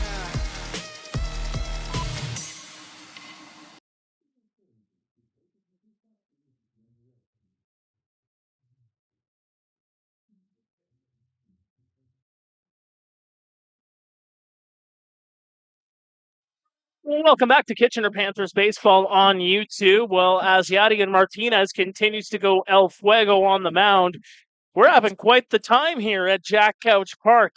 It is a 3-0 scoreline as we're starting to go a little bit more under the lights here on a Thursday night. A 3-0 Panthers lead. Mark Pare alongside Mike Gervais with the call here. Thank you for tuning in, whether you are on YouTube or you're tuning in on the radio dial at 98.5 CKWR.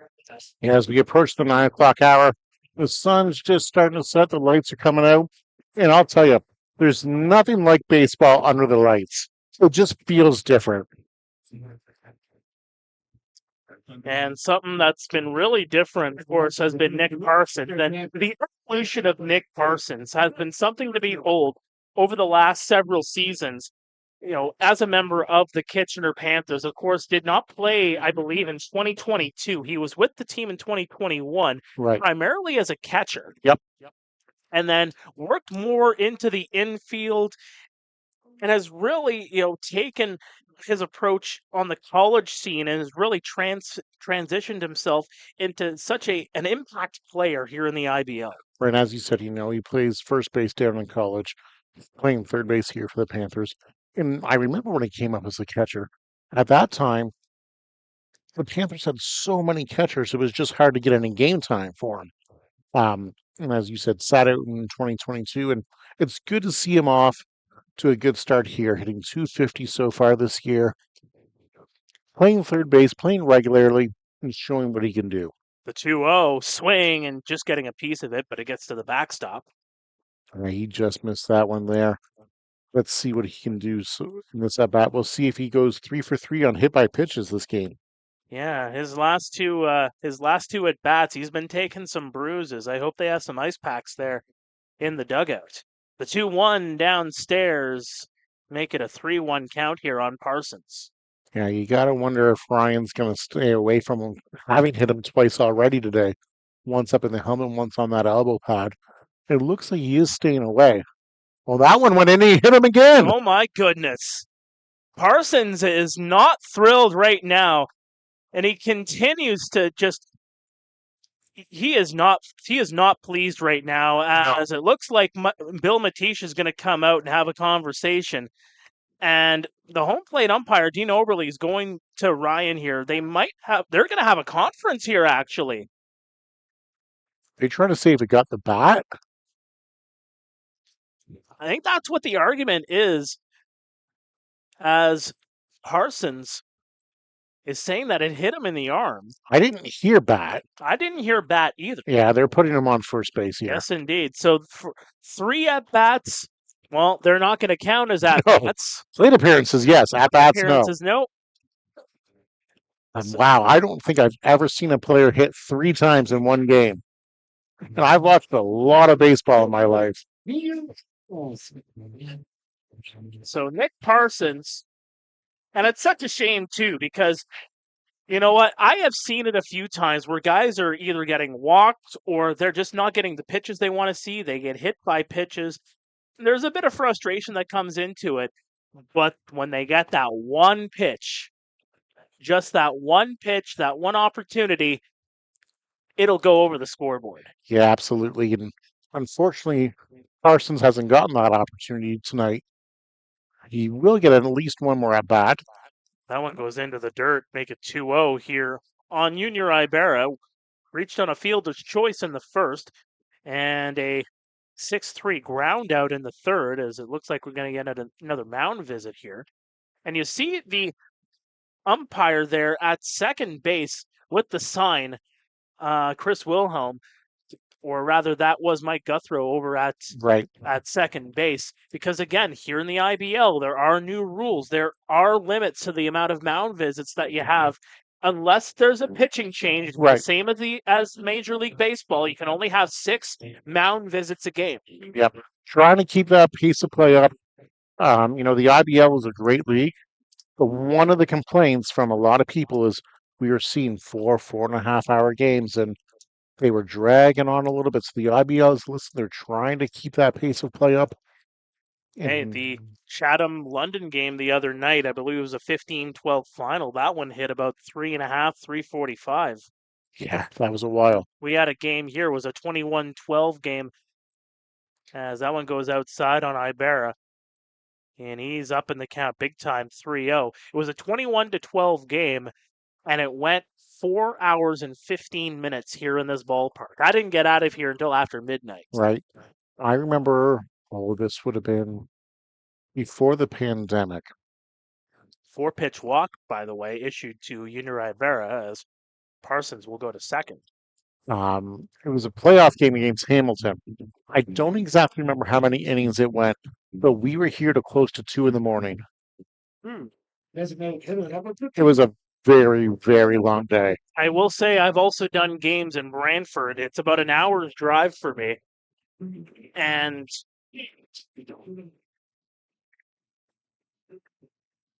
as Ryan Burnside will get set to take his plate appearance here.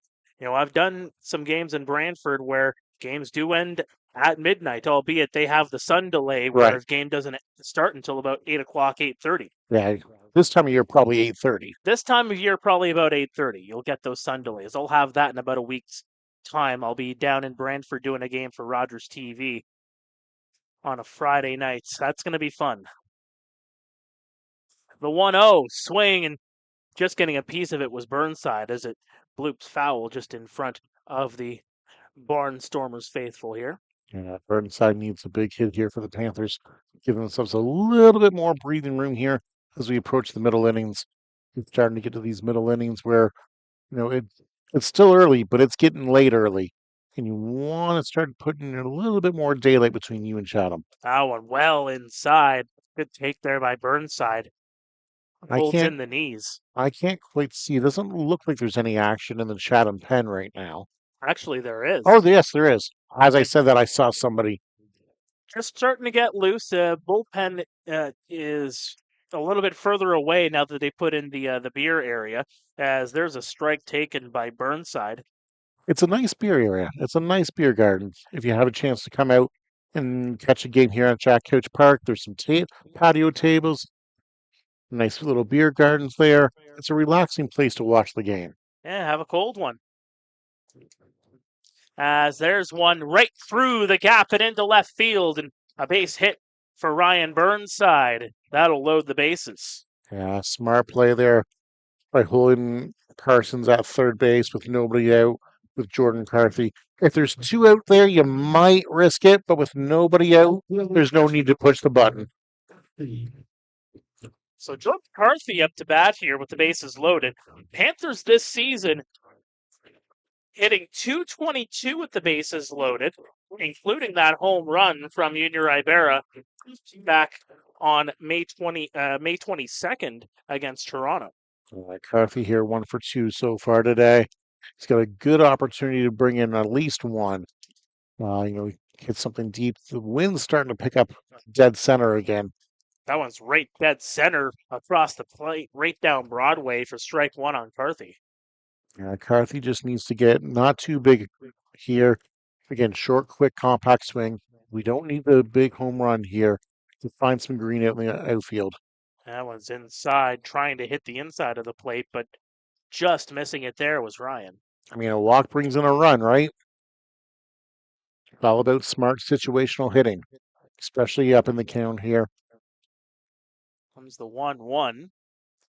Outside again, and they're actually going to say that one hit the outside of the plate. Yeah, that one maybe caught the black a little bit. Again, no need for Carthy to take a hack there when you're level in the count.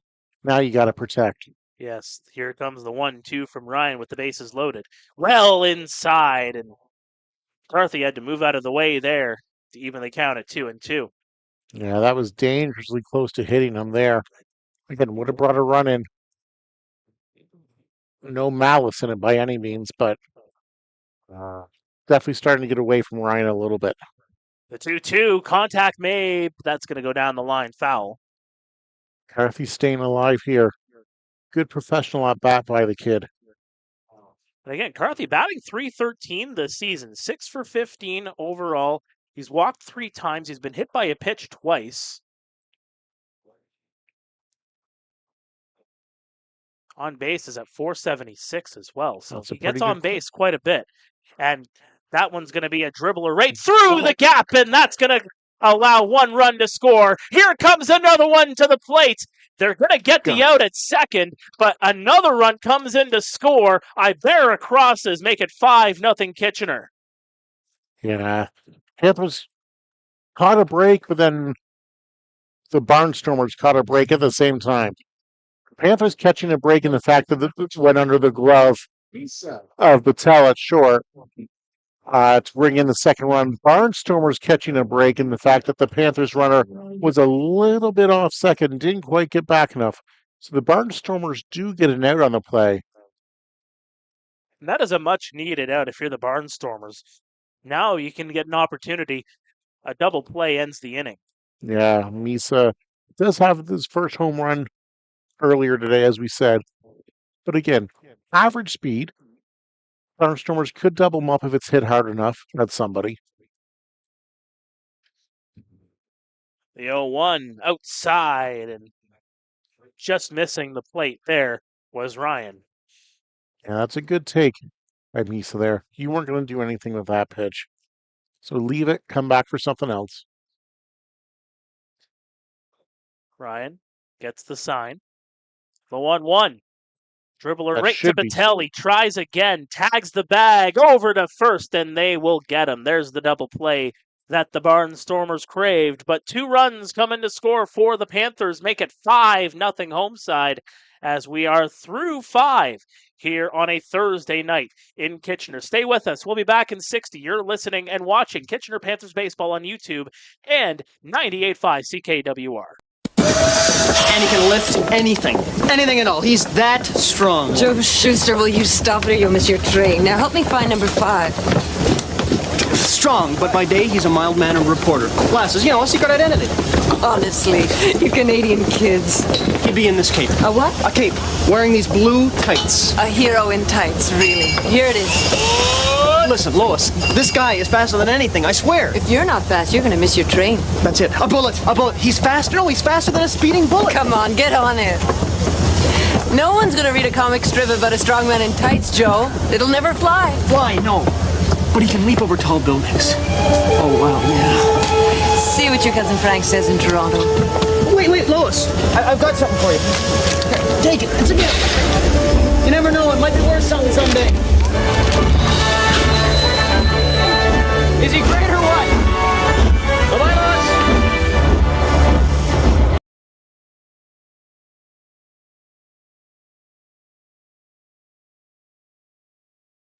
Welcome back to Kitchener Panthers baseball on YouTube at 98.5 CKWR, heading to the 6th inning of play here on a Thursday night.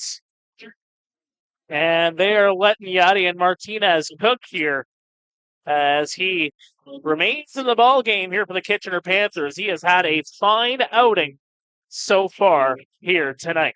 Yeah, he was really getting in his groove there in the 4th and 5th innings, striking out quite a few batters.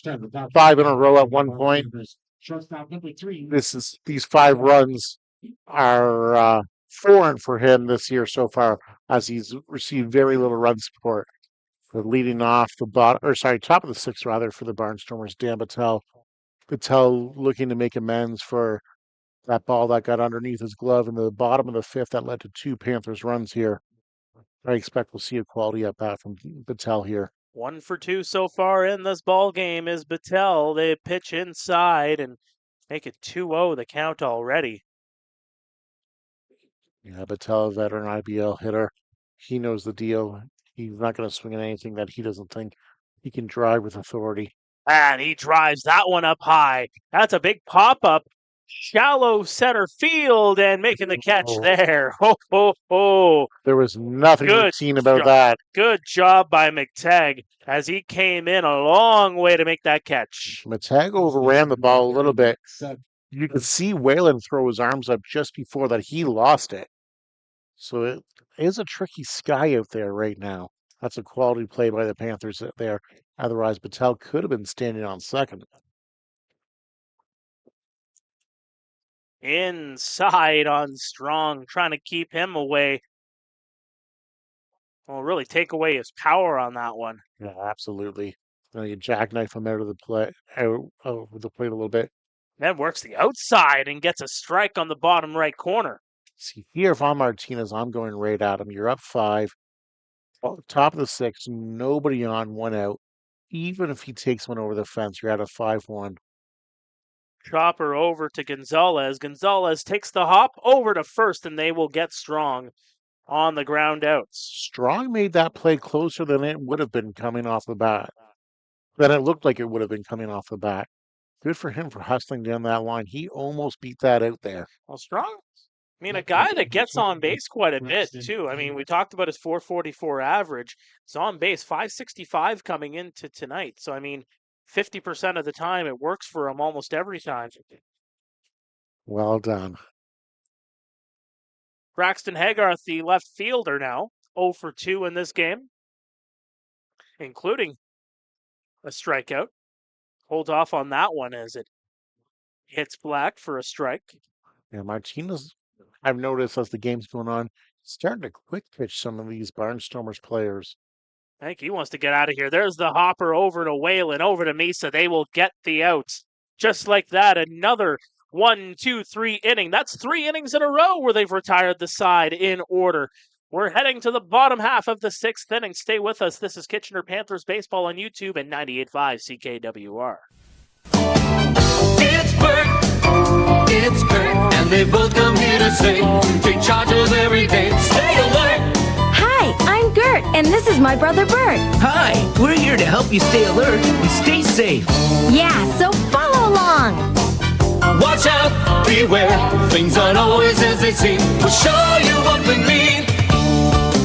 Stay alert, stay safe.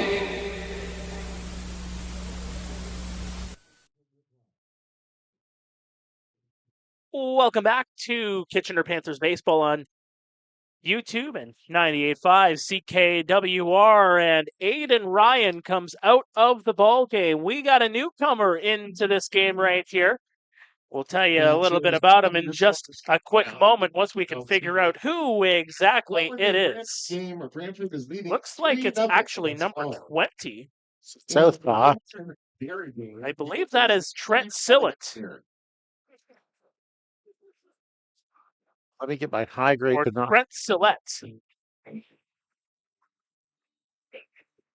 Hard throw on lefty. And this is good situational kind of baseball here as well, as you're going to go. I believe there's a few lefties upcoming here. Yes, there should be. So that's number 27. That is actually number 27. Okay. Yeah. Number 27. My high grade binoculars tell me that. Well, I trust your binoculars. That's your first mistake. So number 27. Actually, not on our sheet here. And you'll see that a lot at the start of the year as teams are starting to figure out their roster. People changing jersey numbers and whatnot. But it's definitely number 27 pitching for the Barnstormers. We will get you that information as soon as we can. Jaden Kemp leading off. Takes a ball up high. Yes, indeed. So we got the lineup here for the Chatham-Kent Barnstormers. Number 27 is actually Cam O'Reilly. So Cam O'Reilly in to pitch the bottom of the sixth for the Barnstormers. And it is his first appearance of the season. So listed on the website as number 91, is actually wearing number 27. Again, start of the year, people changing jersey numbers. Maybe the jersey didn't get back from the cleaners or something. Who knows? But as a scorekeeper in this league for many years, I will say it is frustrating when people don't match up jersey numbers with what's printed. Or at least don't tell you. Yes. Yes. Communication goes a long way. Yes, it does. And there's the 3-0, a 4-pitch walk issued to Jaden Kemp to lead off the sixth. And the thing is here, too, of course, Cam O'Reilly, another veteran in this lineup, another transplant from the London Majors, just down the road. Yep, exactly. He came with Patel. I believe they would probably fall under the homegrown rule there, or the hometown rule. Well, with him, he played in London, but he's actually from Moose Jaw. Right. Former OCAA Pitcher of the Year with St. Clair College in 2021. Played in Moose Jaw last year as well as playing for the Majors. Yeah, throws a strike there to get ahead. They count 0-1. Yeah, Liam McTagg is, making his presence known here as well. He's appeared in the batter's box 3 times. He's flown out twice, but that's what you want to see, making some contact as he gets a piece of that one. Yeah, he hasn't looked overmatched by any means. His first at bat put a really good swing on, put a good charge in into right center. If he pulls that ball in the first inning, it's probably gone. So here comes the 0-2. Kemp over on first. The delivery downstairs, under the knees. That's 1-2. That's a good take from the tag there. Even if he swings and makes contact, it's likely to be weak contact, maybe a ground ball back to the pitcher there. Look for something up that you can drive.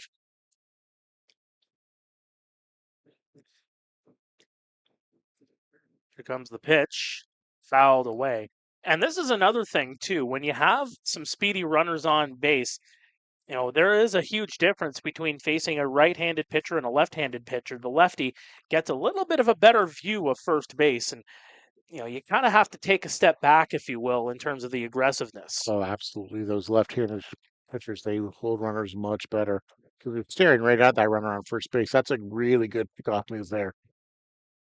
Not going to get him there. As diving back into first is Jaden Kemp. No, he didn't get Kemp, but now that moves in Kemp's head.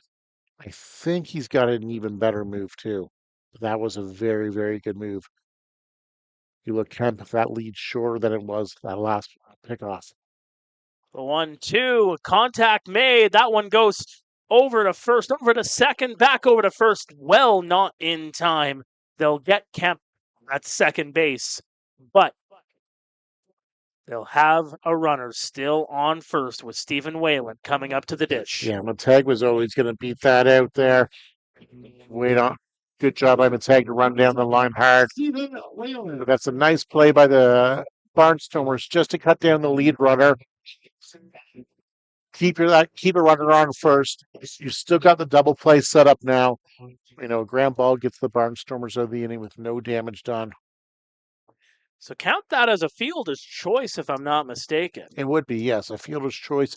3-6 for those of you scoring at home.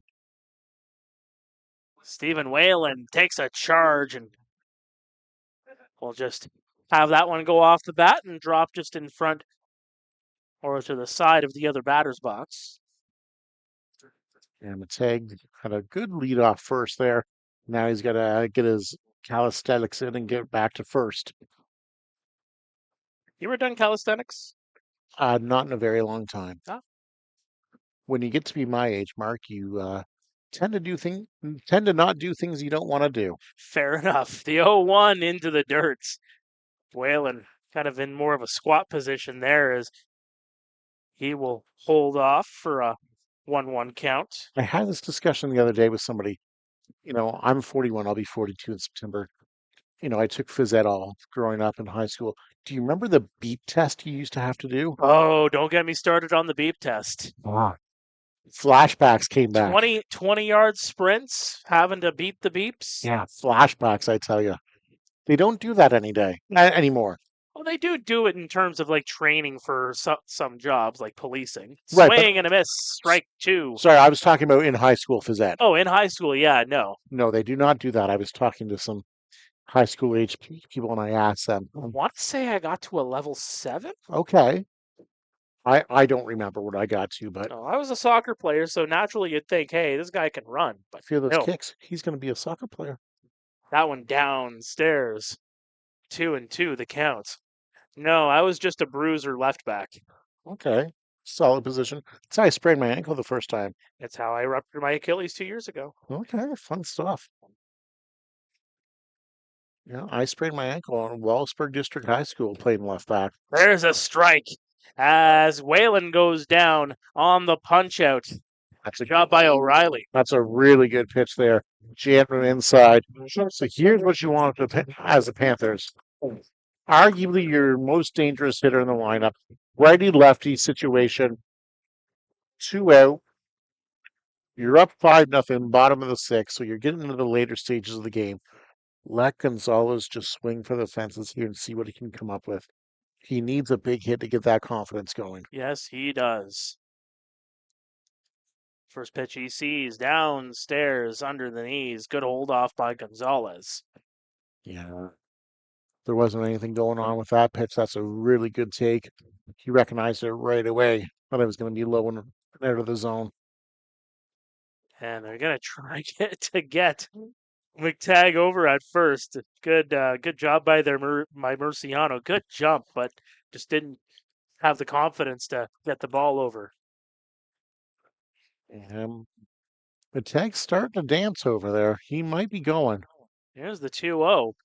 Down, and that will hit the bottom of the plate, and Gonzalez has to get out of the batter's box. He didn't like that one. He did not, and I don't think the fans in front of the media booth here liked it either. No, Gonzalez, you could tell by the wry smile that he didn't like that. Just a happy guy, Raul Gonzalez. He is. The 2-1 gets a charge into that one. That one is playable, though, at center, and the catch is made to end the inning. But the Panthers still up 5-0 through 6 innings of work here at Jack Couch. Yadian Martinez coming back into the ball game here.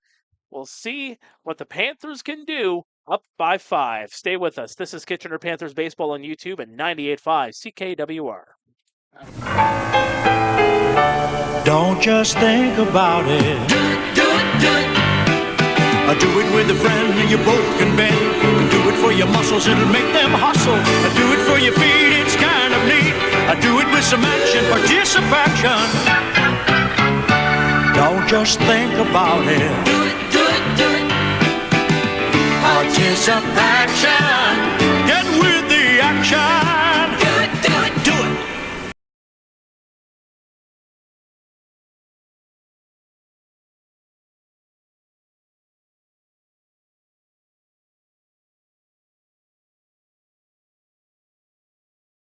Welcome back to Kitchener Panthers Baseball on YouTube at 98.5 CKWR. We're through 6 here at Jack Couch.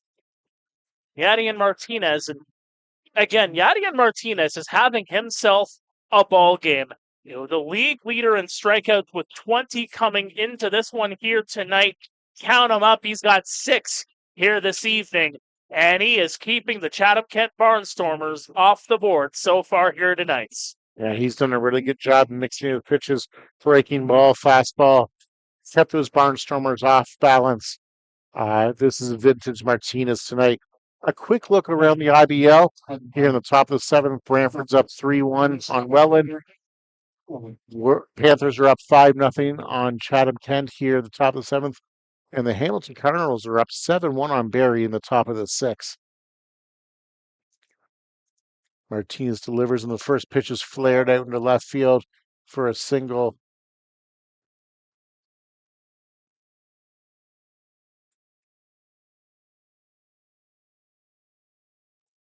Good job by Kemp. Kemp is playing left field now. Noah Marciano. Yeah, Kemp has been out there. Right. Sorry, it's been a long. It really has. So we have a runner on first. And Noah Marciano will pop that one up. Playable. That one's going to drop like a ton of bricks right in front of Kemp, and he's going to make the catch. Kemp's getting lots of airtime here on the top of the 7th. Yes, he is. It's all Kemp all the time. As we get ready for stretch time at the end of this. For those of you who want to send fan mail, the Panthers do accept it.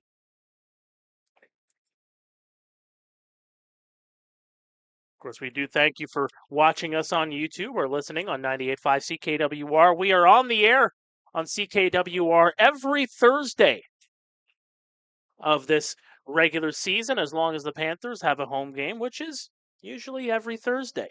For the most part, yeah, there is the odd Thursday, like last Thursday, where the Panthers were not at home, but for the most part, they'll be here every Thursday till approximately mid to late August. So then who knows come the playoffs. If the Panthers, happen to make the playoffs, because it's not a given now. It is not a given. With the 9 teams. Mm-hmm. And so far, they are occupying that spot where they're on the outside looking in at the moment. Again, a lot of seasons still to be played. I expect them to improve as the season goes on and as they start to get some reinforcements back. One thing to mention, too, at this juncture of the regular season, the last place team last year, the Welland Jackfish. Right, exactly. And look what happened. Exactly. Chopper down the third base line. They're not going to have a play over at first. Parsons, good jump, but just didn't have a play there at first. So they'll have a runner on first and second to the Barnstorm. Yeah, nothing you could do there for Parsons. That's a good play to hold it. Rather than try to rush a throw to first, have it go wide and give those Barnstormers an extra 60 feet each on the base pass. Especially being up 5-0 bottom 7, or sorry, top 7 rather, with 1 out. That's smart baseball. Vasilanic. Vasilanic is now up. 0 for 2 so far in this ball game. Panthers would like to spin a double play ball here. Give them to roll over to second or third or shortstop. Big swing there, and that'll be strike 1. That was a big swing. He looked like he was trying to hit the flagpole out in center field there. And again, I know I've said it multiple times tonight. You want just that short, compact swing. When you get that long swing, that's when you often swing over top of the pitches. And generally, good things don't happen for a hitter then. Delivery right down Broadway for strike 2. Yeah, that's a good pitch. Martinez is really feeling it right now. Looking for a punch out or have Vasilanic roll over for the potential double play ball. Check over at second base. That is Polowick. And framing that one up was Pare. That was a full frame job and a half, but just didn't get the call. No, he tried his darndest there.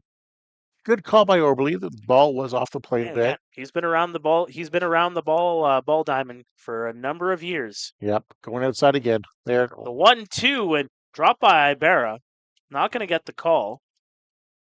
Yes, Ibarra was looking to Oberle to see if that was a strike. It was not. Count is 2-2. And Martinez and Ibarra staying away from Vasilanic here. Really trying to work that outside quadrant of the plate.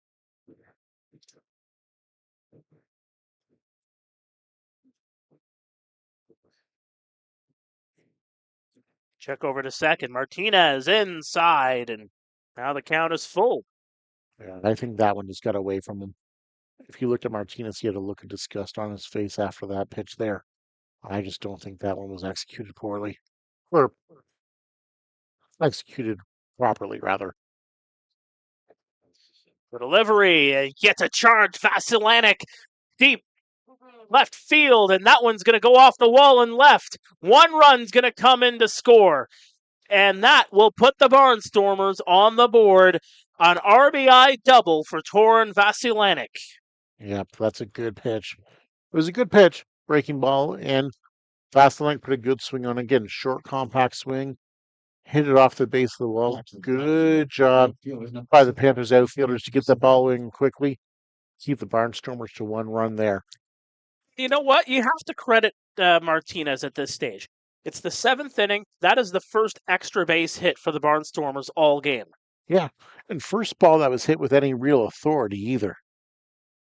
So we're at 19 outs in this game. And yeah, Martinez is doing his job. Looks like he might want a new baseball. And again, with the new rules, that saves you a mound visit. Yeah, absolutely. Just do it at the beginning of the at bat. Yep. If you're unsure, even if you're just a hair unsure of the baseball, make the change. Yep, absolutely. As you said, save the man visit. Smart play there. Martinez now taking on Lee Kucera. In and just off the plate. Ball 1. Maybe some rumblings just starting in the Panthers bullpen. I see somebody standing over there. Looks like they're holding a ball.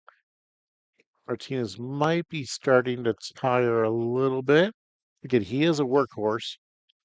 I don't have the exact number of pitches he's at the moment. Yeah, our point streak is down, unfortunately, so we're not exactly privy to up-to-date information at this stage, but he's got to be up there. There's a big swing and a miss for strike 1. Yeah, I would reckon he's probably around the 95, 100 pitch mark, which is usually around the cutoff. Well, keep in mind, Jose Vasquez, when he did his complete game, 124 pitches in that ball game. And Kucera gets a piece of that one. Right. I mean, 15 years ago, that was the norm. 125, 130. Nowadays, you're seeing people pull 90, 100 all the time. Managers are afraid to have those pitchers get over to the 100 pitch mark. They just don't want them to anymore.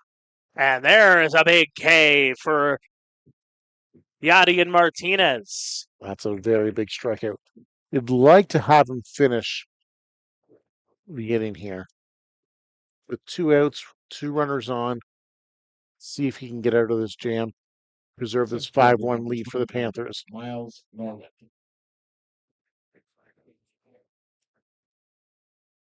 And speaking of pitching, help is on the way for the Panthers on the mound, getting De Los Santos from the London Majors. That is a very big get for them. Yes, indeed. Pedro de los Santos, a 6-year veteran in the IBL. De Los Santos last year didn't have the greatest regular season. 1-4 record, 2 games started, 29 innings pitched, 35 Ks, 22 walks, 38 hits. But in the playoffs, which he's done a lot in his career, was a different guy. 2 games started, 0-1 record, with 13 innings pitched, 15 Ks, 4 walks, 10 hits. He's a guy who really, really turns it up when it's crunch time. So that's a big, big help for the Panthers when they head into the dog days of summer and into the playoffs. Into the dirt there. 2-1 count here on Miles Norman, who's 0 for 3 here tonight. Runners on second and third as the Barnstormers threaten here in the 7th. Down by 4. It's 5-1 Kitchener. Yeah, Norman would just love to find some green for the Barnstormers here. Martinez doing his best to get himself and the Panthers out of this jam. That one's going to skip up, and everybody's going to stay put. Yeah, uncorked a little bit of a wild pitch there, but again, as we talked earlier in the first and second innings, just the value of having a bar behind the plate just to know that that pitch is going to be blocked and that those runners aren't going to get the extra 60 feet and a run would come in. That pays dividends so much for the Panthers.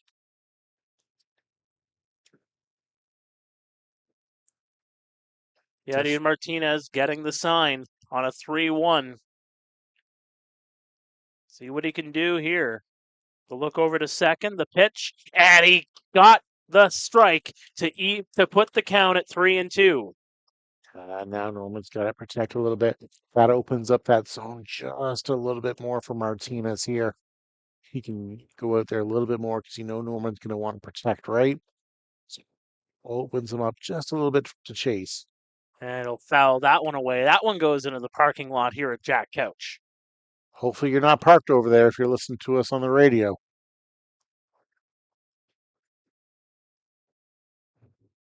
We've seen balls hit the cars before. It's an unfortunate accident when it happens, but it does happen. Got him. Yes, indeed. Another strikeout for Yadier Martinez. He is cooking, and he is cooking well here for the Kitchener Panthers. 5-1 for the Panthers as we head into stretch time here at Jack Couch on a Thursday night. Stay with us. We'll be back in 60. This is Kitchener Panthers Baseball on YouTube and 98.5 CKWR. Oh, when it comes time to muck a mammoth meal, just dial up Domino's to rally a rip up the road and drop off a pair of piping pies. Canada's top pie. Everything about these beauties is top shelf from Z to AA. Domino's. Just send it, bud. It's a new season of baseball, and with that comes new merchandise in the Jack Couch Park merchandise tent and online store. Make sure to check out our huge selection of new wearables to cheer on your team. We have replica jerseys, jackets, pullovers, hats, scarves, and blankets for those chilly evening games. Our shops have all different sizes to choose from, and we will try our best to fit you with Panthers authorized gear. Make sure to check us out at our merchandise tent at the front gate when you enter into the park, or visit our shop online at KitchenerPanthers.com and click on Shop. We want our fans to wear our gear proud and loud and cheer on your Panthers.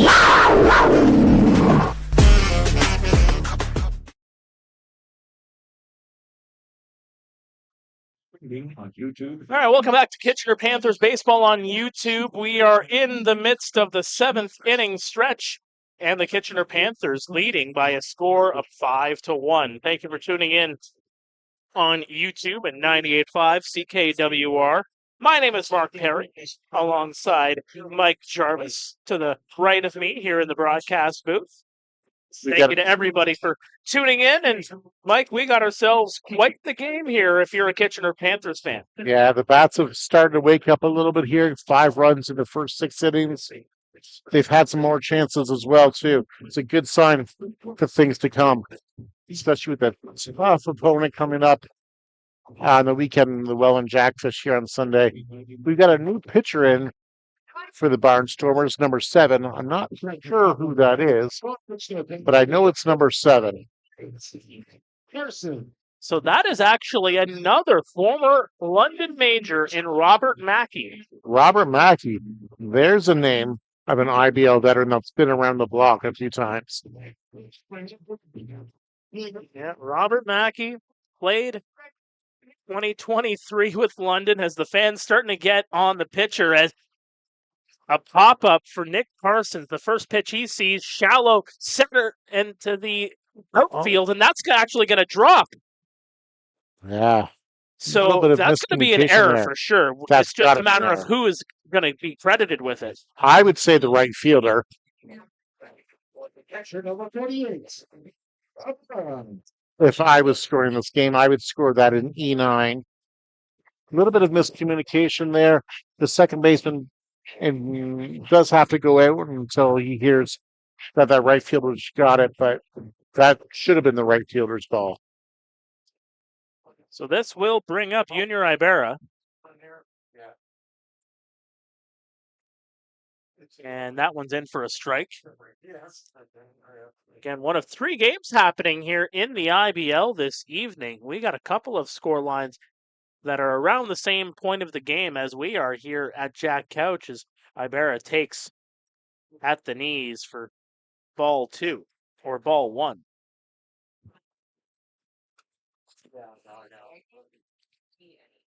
Yeah, Barra here with the 1-1 count. Looking to get the runner over to second. There's a big hole in between first and second. 1-2 count now for Mackey. Takes one in there for strike 1 as ball came up a little bit and hit part of the zone. Mackey hoping he can spin a double play ball here. Inside, and Pare had to get out of the way there. You know, nobody's trying to hit anybody by any means, but there have been a lot of pitches up and in from the Barnstormers tonight. And in the midst of all of that, Parsons actually took second. Good base running by Parsons on the wild or pass ball there, wild pitch, whatever you want to call it. Now, a ground ball over to the right side of the infield definitely gets Parsons over to third. And you can get that run back that you gave up in the top half of the 7th inning. Restore that 5-run lead. So a full count here on the Cuban catcher, Ibarra.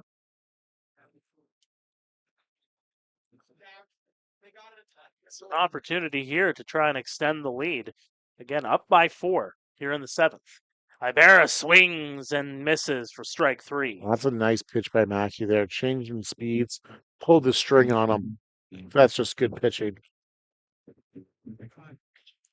That's hitter number 25, Ryan Burnside.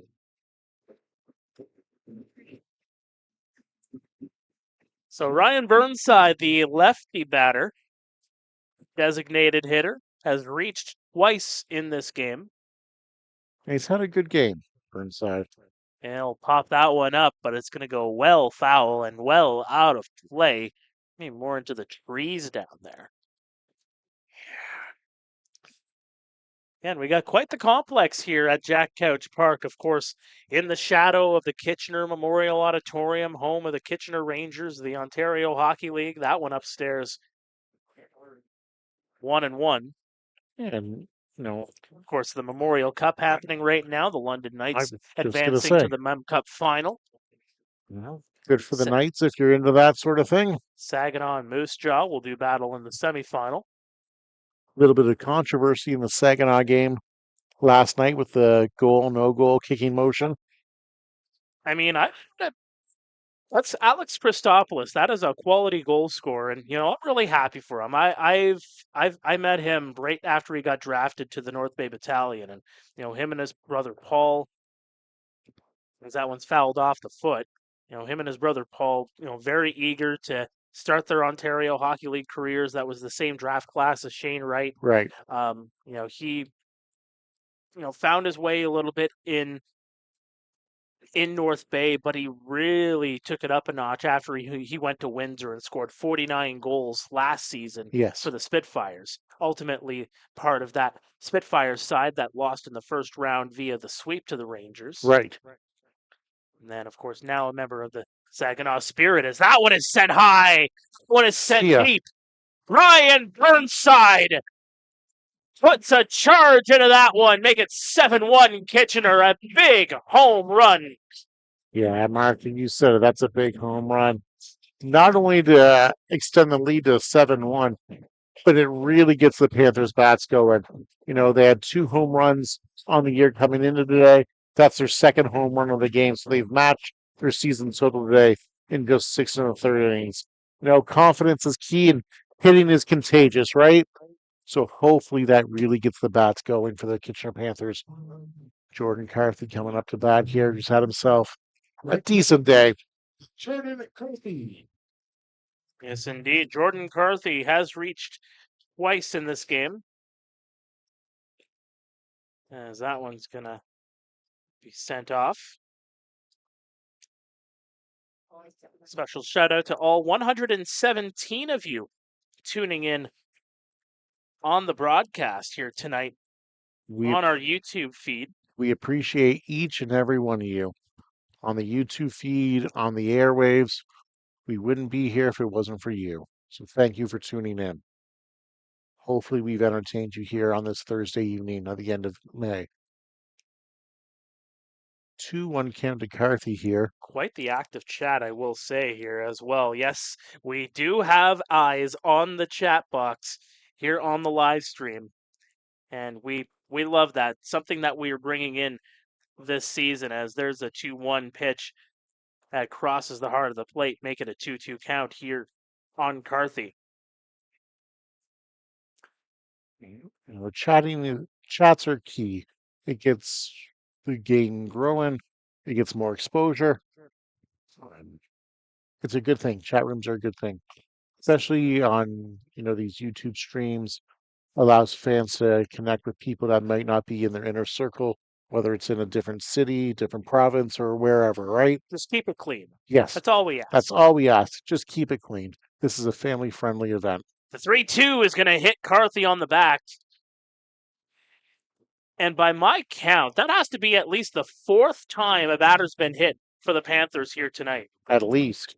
I believe it is the 4th.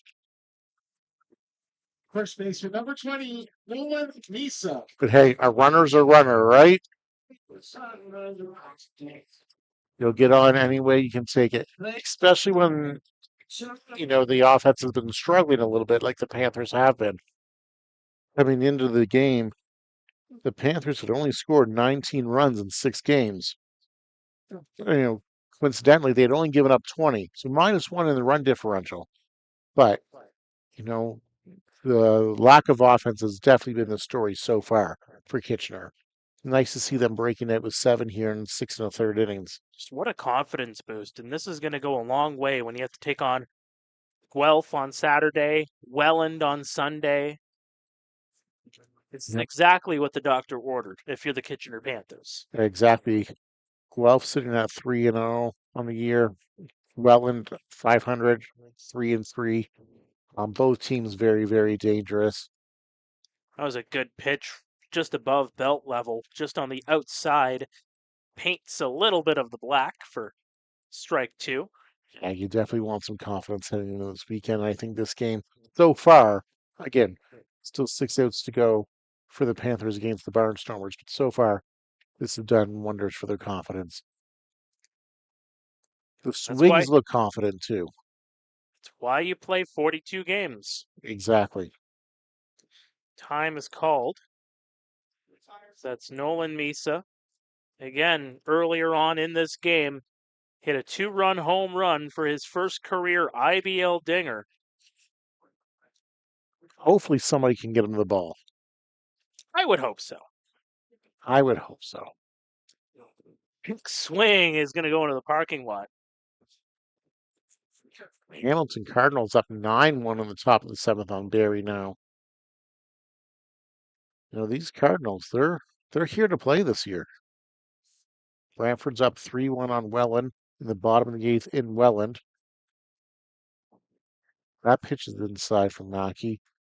Well, they came to 3-2. Be nice to see Misa put a good charge into a ball here. Big hole in between first and second.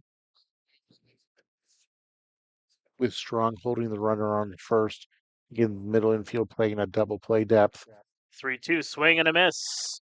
Misa goes down on strikes here in the seventh. You know, unfortunate, but I don't mind the going down. I don't mind taking a hack there at 3-2. You'd rather go down hacking than with the bat on your shoulders. Kemp getting more airtime here in the seventh. This is the inning for Kemp.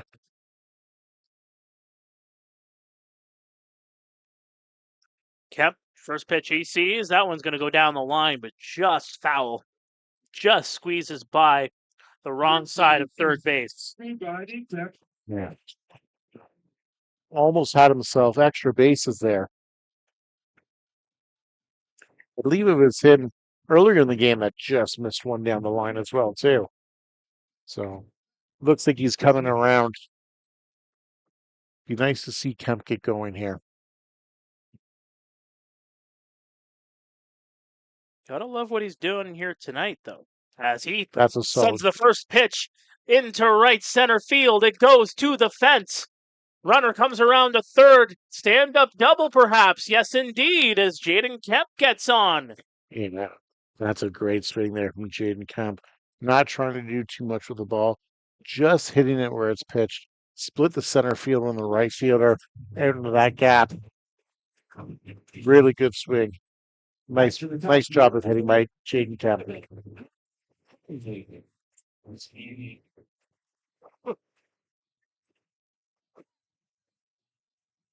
And Liam McTaggart, he's another example of a lot of these junior guys that have come up and continue to make their presence known, until the Blake Jacklins, until the, Eric Martins come back into the lineup. These are guys that they're counting on to get some at-bats here. Really just builds up their confidence, builds up their reps here facing IBL level pitching. Yep, and again, you never know when an injury is going to come when one of those older guys do come back, or simply one of the veterans is going to struggle, and you need to put somebody into that situation that can get the job done.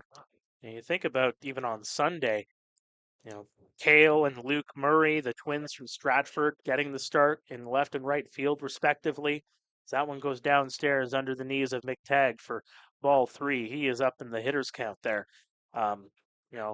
Justin Skorupski, Sean Skorupski coming in. Spencer Ross, of course, signed with the team as well. Another young guy that is trying to make his impact. And there is a strike. Yeah, and again, getting these guys some at-bats and plate appearances earlier in the year helps later on in the year when you're trying to qualify hitters and pitchers for playoff appearances too, right? Right you are, as that one's fouled off. That one's over into the track over by the soccer field. Good for McTagg to stay alive here. McTagg outfield's pretty well straight up, medium depth. McTagg working a walk, quality at bat. Yes, indeed, as McTagg, the center fielder.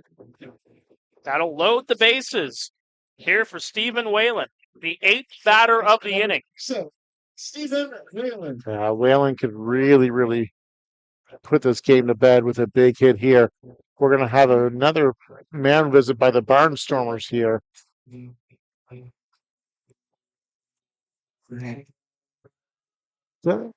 Looks like there's some people out standing by the bullpen for Chatham-Kent. I don't think we're going to see a change at this moment. I think they'd like to get Mackey through the 7th inning. But again, at 7-1, in the bottom of the 7th, that game's right on the cusp of teetering, of still in control, but might be getting out of hand here. They might be saying, just be careful with Whalen. You do have Gonzalez behind him.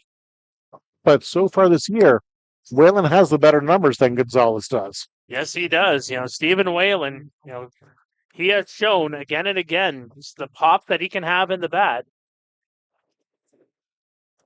Came up in some pretty big key game situations over in years past. He's really been one of those unsung heroes for the Panthers for the past few years in the post-pandemic era. Let's see what Whalen can do here with the pitch from Mackey. Just catches the outside. 0-1 to Whalen. Mackey ahead of the count now. Let's see what comes from pitch 2. Here it comes, the 0-1 right through, and it gets past the shortstop Patel and into center field. 1 run comes in to score. 2 runs come in to score. Sliding into third is Jaden Kemp. Or rather, that's Liam McTagg that slid into third base. Kemp came in to score. Stephen Whalen with a whale of a base hit. 9-1 Kitchener. Really good hit by Stephen Whalen there. Again, just going up the middle, hitting with what's given to him, not trying to do too much, not trying to pull off on the ball. Hips got out in front, just drove it right back up the middle. Textbook hitting by Stephen Whalen there. Really good job.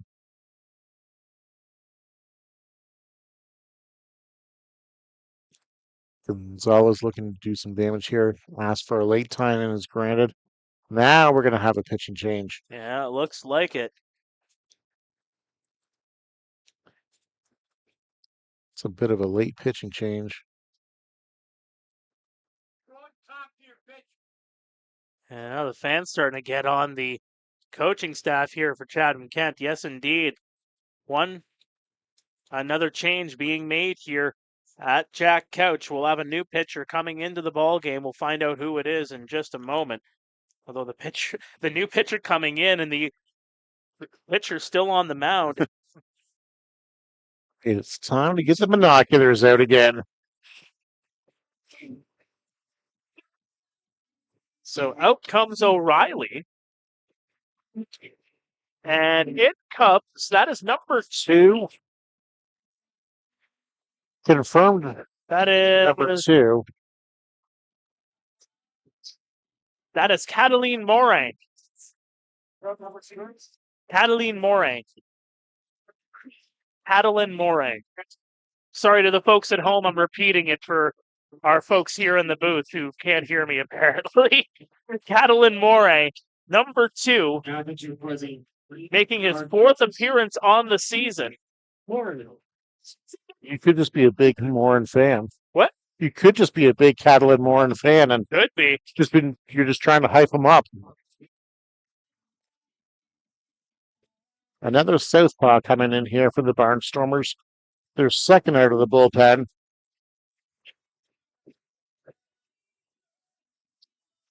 Barnstormers just trying to weather the storm, no pun intended here. Keep this a 9-1 game heading into the top of the 8th. While Warren is throwing his warm-up pitches here, let's take a look around the IBL scoreboard again here. In the bottom of the 8th, Welland has come back to take a 4-3 lead over Brantford. Again, Kitchener up 9-1 here in the bottom of the 7th in Kitchener. And in the bottom of the 7th, the Hamilton Cardinals lead the Barry Baycats 9-1.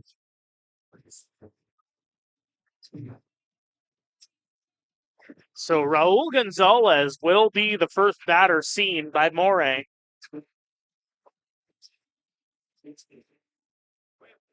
Again, Gonzalez, now you talk about the confidence level of the Panthers here this evening with, putting 9 runs on the board and holding the Barnstormers to just 1.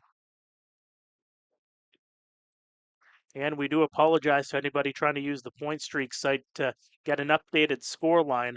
It seems like it is down because we have been having a heck of a time here in the booth trying to get the score line to load on our end of things. Yes, technology is great when it works. It is not so great when it does not work. When it does not work, you get to just tune into us and we'll tell you what the score is. As it is, again, 9-1 Kitchener, bottom of the 7th. They have now hit around the lineup. The ninth hitter of this inning is Raul Gonzalez. Nick Parsons on deck, who reached on an error at the beginning of this inning. Gonzalez will foul that one off. That's a good pack from Gonzalez there. He just missed driving that ball out into that right center gap. Just got a little bit below it. Shoulder dipped a little bit on the follow through, but he's timing them up pretty well.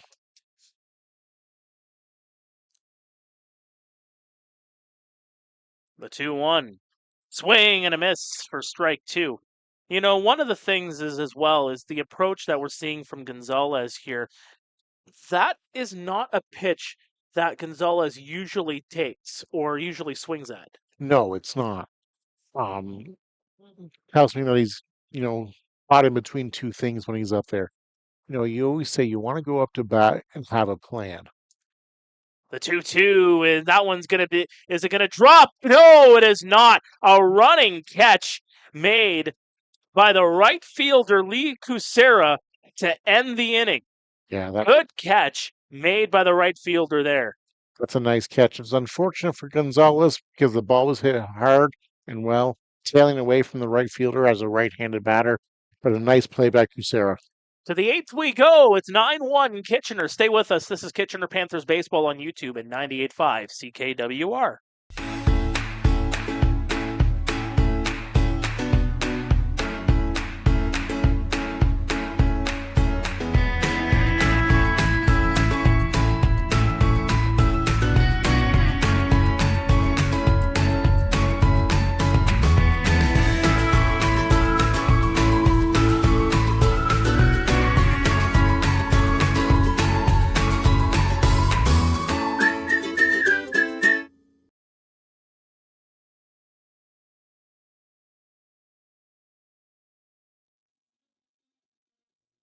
Welcome back inside Jack Couch Park in Kitchener.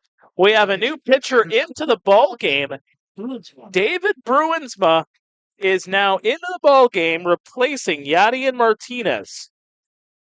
Yeah, Bruinsma, a veteran here, coming in on the top of the 8th, just hoping to shut the Barnstormers down and keep this at a 9-1 affair.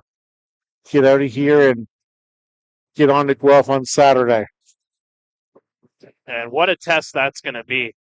The Guelph Royals, who are perfect so far.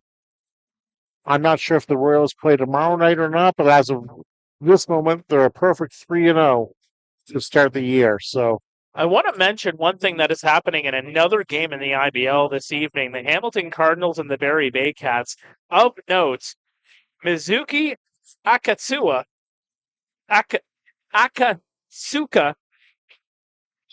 is the first ambidextrous pitcher in the IBL. Wow. He is pitching in that ball game right now. Good for him. And it's hard to believe, there must have been an ambidextrous pitcher at some point. This league is over 100 years old. Right. At some point in 100 years, to think that that is the first guy ever that can pitch both left-handed and right-handed, it's a little bit baffling to me. But hey, could be right. But if so, that is that is quite the weapon to have, a guy that can pitch left and right. Well, as they say, there's always a first time for everything. Yes, indeed. And here we go. In over 100 years it took for an ambidextrous pitcher, but that's great. 2-0 count here to Dan Battelle, who has a single to his credit here tonight. Yeah, lined that ball out into left field earlier on. He's got a 3-0 count on him now. And this is that patience that he is employing here. And, Dan Battelle's been around the block here. He knows David Bruins quite well. Both of these two guys have battled. Right. On this field at Labatt Park, as there's a strike right down the heart of the plate. 3-1 the count here on Mr. Battelle, shortstop. Let's see if Patel takes a hack here. He did. Yes, he does. Right to second. Whalen over to first. A routine play on the 4-3. I don't think that's Whalen anymore. No, we got a new second baseman. Oh, that is a new second baseman. Spencer Ross now into the ball game. You figure at 9-1 in the eighth inning. Again, another opportunity to give a player some reps. Good call there. First baseman number 30, Seth Strong. And this will bring up Seth Strong, who checks, and that one goes across the plate for strike one anyway. Seth Strong with the ground out last time at bat, but really hustled down the line to make it close on the ground out to Gonzalez. The Panthers have handled him so far today. Again, we started the day by saying you don't want the opposing team's best player to beat you. And I think that's the game plan that the Panthers took into today. There's a strike. 1-2 the count here now. See, in the eighth inning, up 9-1. Now you challenge him. You say, here's my best. Let's see your best. If he hits one out, he hits one out. But they've handled him so far today very well. That'll go just inside. 2-2. Again, top of the eighth. Kitchener 9, Chatham-Kent 1. So glad you can join us here on YouTube at 98.5 CKWR. Big swing What and a pitch. miss. What a pitch from David Bruinsma to get the outs. It almost looked like he dropped his arm angle to a three-quarter slot there. Well, Bruinsma is an awkward pitcher. Like He is. He sometimes has that 12-6, maybe that 10-4. Sometimes comes at you with that 3-9. Yeah. It's handy when you can change your angle like that and still be effective, right? Yeah, there's the 3-9 right Yep. there. That was some sidearm action. That was. Goes for a strike. Bruinsma, his 5th IBL season. Of course, played at Iowa Central Community College in 2018-2019. Has it really been 5 seasons already? It really has. That one right across the heart of the plate, just below the belt for strike 2. Of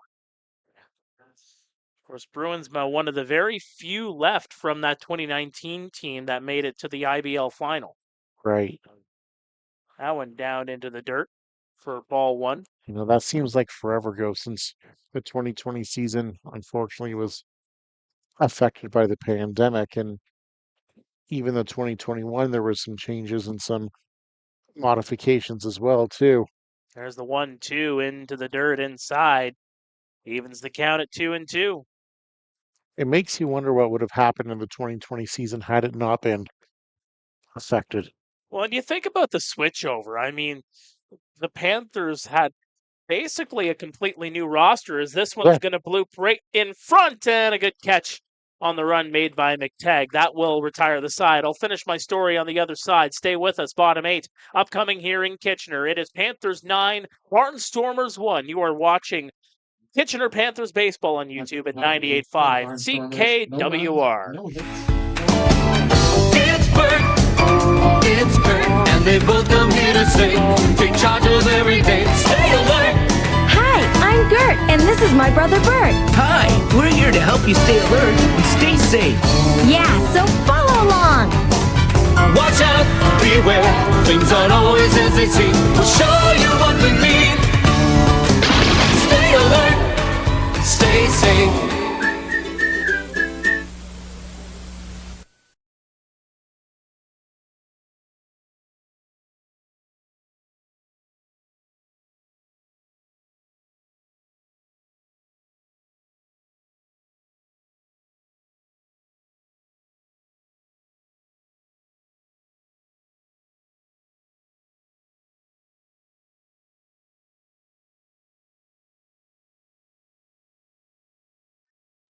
Well, welcome back to Kitchener Panthers baseball on YouTube at 98.5 CKWR. Mark and Mike with you here in the booth. Amber Ray is on the field as well. And again, it is a 9-1 lead as the Chatham-Kent Barnstormers warming up here. So glad he can join us. Again, the Panthers will be on the road in their next game. They will be in Guelph Saturday afternoon. That's a 1 o'clock first hit from Hastings Stadium. And then back here Sunday afternoon, 2 p.m. start. The Welland Jackfish, the reigning, defending, undisputed IBL champions, will play here at Jack Couch for the first time in 2024. Yeah, that's going to be quite the weekend for the Panthers. As we said, facing Guelph, facing Welland. No easy tasks. It's not that there's ever an easy game here in the IBL schedule, because there definitely isn't. But you're playing two of the upper echelon teams, so the Panthers will have their work cut out for them, but a great confidence boost so far tonight. So Nick Parsons in the batter's box, hit by a pitch 3 times tonight.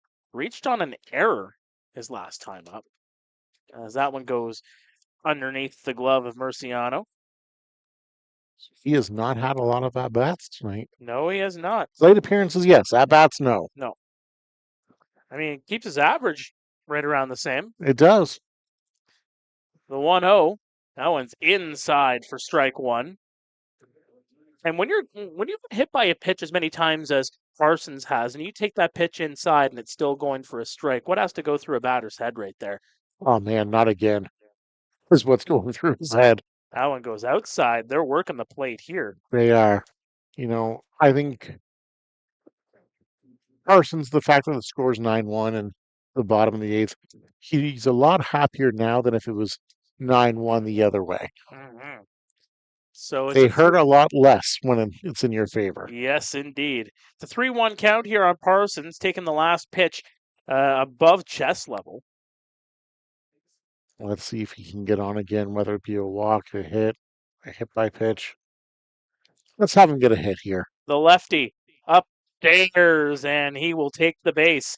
Parsons, another plate appearance, but not another at-bat, as he is issued the free pass. Pare coming up to the dish now, 9-1 Panthers bottom 8. Again, you'll see, maybe saw the umpire move from third to second here as the IBL employs the 3 umpire system instead of the 4. So when there's a runner on first base, that umpire moves from third to second, if you're wondering what's going on. A Pare looking to do some damage here. He could really, really put this game to bed with a sweet swing here. Takes a strike on the inside part of the plate that you could tell maybe didn't necessarily agree with it. He's having some friendly words with Dean Oberle. Those catchers, they always know how to chat up the umpires in just that right way. They're jokesters on the field there. They are. The 0-1, a call over to first.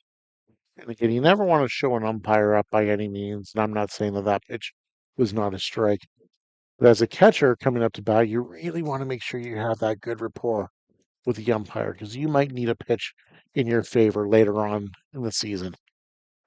And there's a big one. That one goes up high. It's playable deep center field. It is caught by Norman, and retreating back to first is Parsons. Yeah, the wind's blowing out a little bit, but not nearly as strong as it was earlier on in the game.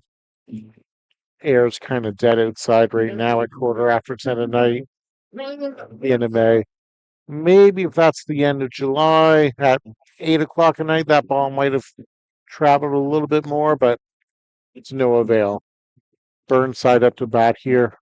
Bottom 8th. Panthers up 9-1. Burnside's had himself a decent showing tonight. This is a good bat for him here. Lefty on lefty matchup. Get him some more experience here. Let's see what he can do for the Panthers. Runner's going to go.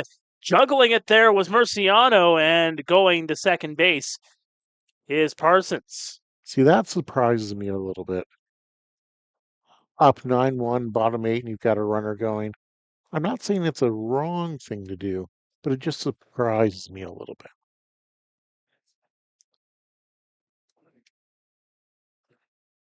But again, you play, there's 27 outs, so you play all 27 outs. Anything can happen. One into the dirt. 2-0 here on Burnside. His last time up, well, he put one over the fence. Yes, he did. We got this crowd here at Jack Couch Park up and out of their seats. Gave them something to cheer about. They've had a lot of things to cheer about. The Panthers should feel good about the performance so far tonight. There's a big swing and a miss for Burnside. 2-1 the count. Trying to replicate that last at bat that he had.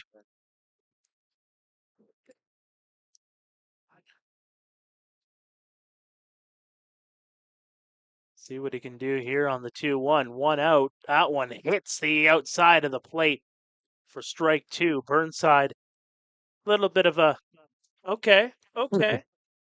Yeah. A little bit of a, okay. Would that be called in a 2-1 game in the eighth?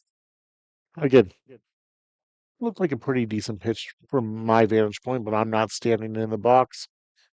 And Burnside will foul that one away. Fans go running after it. Looking in the Panthers bullpen, there's action in there that we'll see in the top of the ninth. I can't quite make out who it is. I think it might be Nathan Laird. It could very well be. I saw 4 in there. That's what I was going off as well, too. Here's the 2-2 downstairs, 3-2. I can't tell if there's any action in the Chatham-Kent pen. I'm just blocked out a little bit from my view here. I see some people standing over there. I think it's more just watching what's happening. I think so too. If anything. And that one's downstairs. And taking the walk there is Ryan Burnside. Quite the game here for the Panthers. And it's not necessarily they're blowing them out of the water. Yes, it's a 9-1 lead.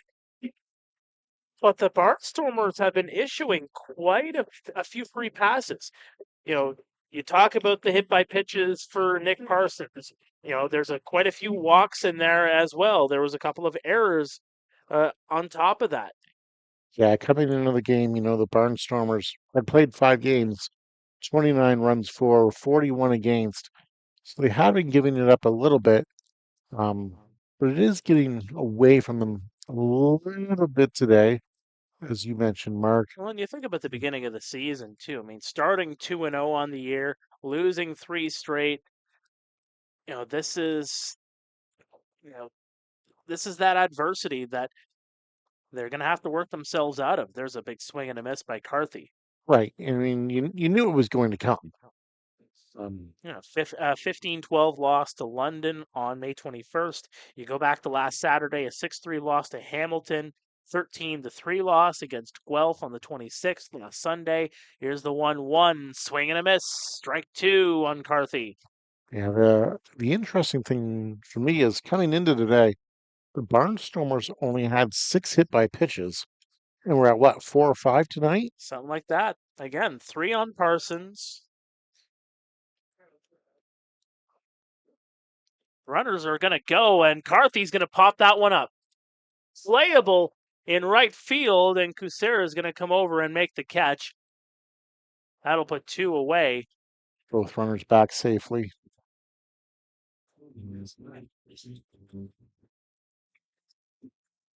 First baseman number 20, Nolan Visa. Yeah, the Barnstormers had given up 33 earned runs. I think we might be getting another pitching change here. It looks like we will be. Yeah, the Barnstormers given up 33 earned runs in their first 5 games, 41 runs overall, 50 hits, 31 walks, 23 Ks. So they've had a go of it so far. You know, the Barnstormers, you look at their schedule coming up this weekend, you know, you go into Pare on Saturday. The Baycats are no slouches. And then London, who, you know, other than that game against Kitchener where they ran into a red-hot Jose Vasquez, they've been really, you know, one of the better teams in the league. Right. Yeah, it's going to be tough sledding for the Barnstormers. I shouldn't say it's going to be. It has the potential to be tough sledding for the Barnstormers this weekend. That's not going to be a fun drive, Kitchener to Barrie. No. Or sorry, Chatham to Barrie, rather. I mean, that is the longest road trip in the IBL. I do believe. Yeah, because it's 2 hours from Chatham here to Kitchener. It's another 2 hours. That's a 4-hour drive. What time's that game on Saturday? That is a 4 o'clock. That's what I figured. And that'll advance the runners on the wild pitch. Misa will just strut out of the batter's box with runners now on second and third.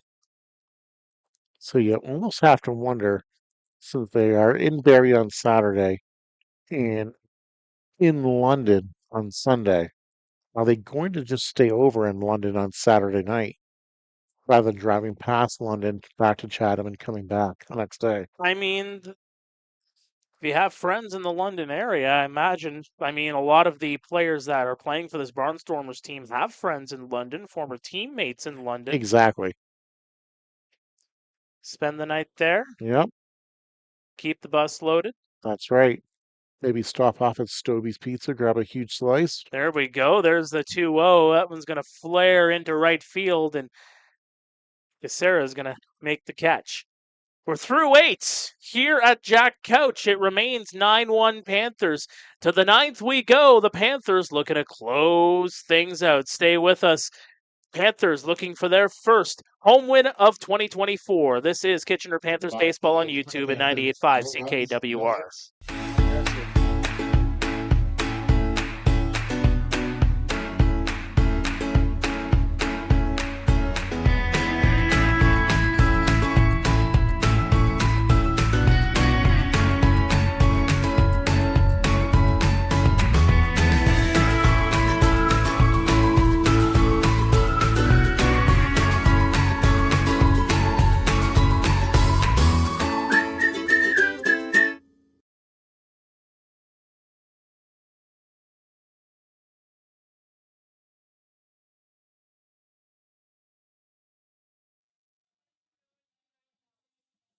Welcome back to Jack Couch, where we are sitting at the 9th inning with 9-1. Let's see if we can bring it home in 2024. Back to Eminem. Thank you so much. Well, it's one shot, one opportunity. First home win of the regular season for the Kitchener Panthers. 9-1 is the lead. I promise we're not Slim Shady, but we're close. Yeah, the Panthers have shown that they are not afraid of the Barnstormers tonight. They've gone right at them in looking to get some revenge for that 5-3 loss they suffered there in Fergie Jenkins Field. Some might say it's a bit of a recovery. There has been no relapse from the Panthers tonight. Well, it's going to be on the hill here now. A new pitcher for the Kitchener Panthers. I do believe that is indeed, yes, Nathan Laird, who will be making his third appearance of the season. And keep in mind, these appearances, they go a long way to qualifying for the postseason, so you're not filtering them in and out. And, it's a little bit more to play with later on in the season, especially with the new pitching rules in effect. You can't just, switch a guy in to face one batter. You have your appearance there to qualify you for the postseason. Get these appearances in now, and you don't have to worry about it later on. Oh, absolutely. You might be faced with a situation later on in the end of July, beginning of August, where you need a guy to throw some innings, but he's thrown in back-to-back days, and his arm's got nothing left in the tank. Now, all of a sudden, you might not need to because you get him some appearances here, end of May, beginning of June, in a game like this where it is 9-1 in the 9th inning. That's just smart managing here.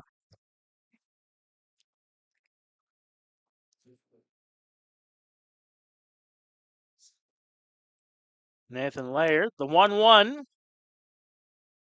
That one just misses for ball 2. Yeah, Nathan Laird's been a good pitcher for the Panthers for a few years now. Of course, Anthony Polowick in the batter's box. 1 for 3 here tonight, as he'll foul that one off. And that was a pretty good hack by Polowitz right there. He would just miss that Laird offering. He wasn't far off on it. So 9-1 here in the ninth inning. Kitchener, this game at 25 after 10, just approaching the 3-hour mark. Chatham might be able to hit the road by 11 o'clock or so. Pulling back into Chatham around 1 a.m. And we're going to talk about this during our post game. We'll, of course, stay tuned after this ball game. We'll do a quick 5-minute wrap up of what we saw here tonight. But, just to touch on Yadi and Martinez, 10 strikeouts, 7 innings of work, just the 1 run given up. Just an unbelievable performance yet again. A guy that came in halfway through last season, was starting to find his footing in the IBL, was impressive in the playoffs, and so far through 3 starts here in 2024, impressive yet again, as we have the 3-2 coming up here at Apollowick inside, and he'll be issued the free pass. Again, there was really only that one really hard hit ball off of Martinez, the double out to left center to score the run. He really commanded the zone, had a game plan, went up, executed it, and for the most part, shut these Barnstormers down. That's what you want your ace to do. And he definitely had ace-like stuff out on the hill tonight. Noah Murciano now the batter here for the Barnstormers. Yeah, Murciano tonight 0 for 3. He's looking to keep the Barnstormers' hope alive. Just under 3 hours here tonight. The 1-0 makes some contact. And you can tell Murciano was angry at himself for that swing there. That was ball 2 there. As soon as he swung, you saw himself shaking his head. Like, man, what am I doing swinging at that? Gets Laird back in the count here. Laird's hoping for a ground ball to second base. Downstairs, just misses the plates. 2-1. Again, if you do enjoy Panthers baseball or you enjoy IBL baseball in general, don't forget to hit that like or subscribe button. You'll get notifications anytime we're on the air here in Kitchener. There's a 2-hopper. That one's going to get past Spencer Ross. And another man is aboard here in the ninth. Yeah. Also, if you do like the Panthers and IBL baseball in general, if you haven't already yet, download the IBL app for Android and Apple. Yes, indeed. 5, Cleveland Butcher. Yeah, I was talking to a couple of people behind the scenes doing the work to put that app together, and definitely a fine job to bring the IBL into the 21st century. Right, exactly. It's good. I know a lot of people resist the technology,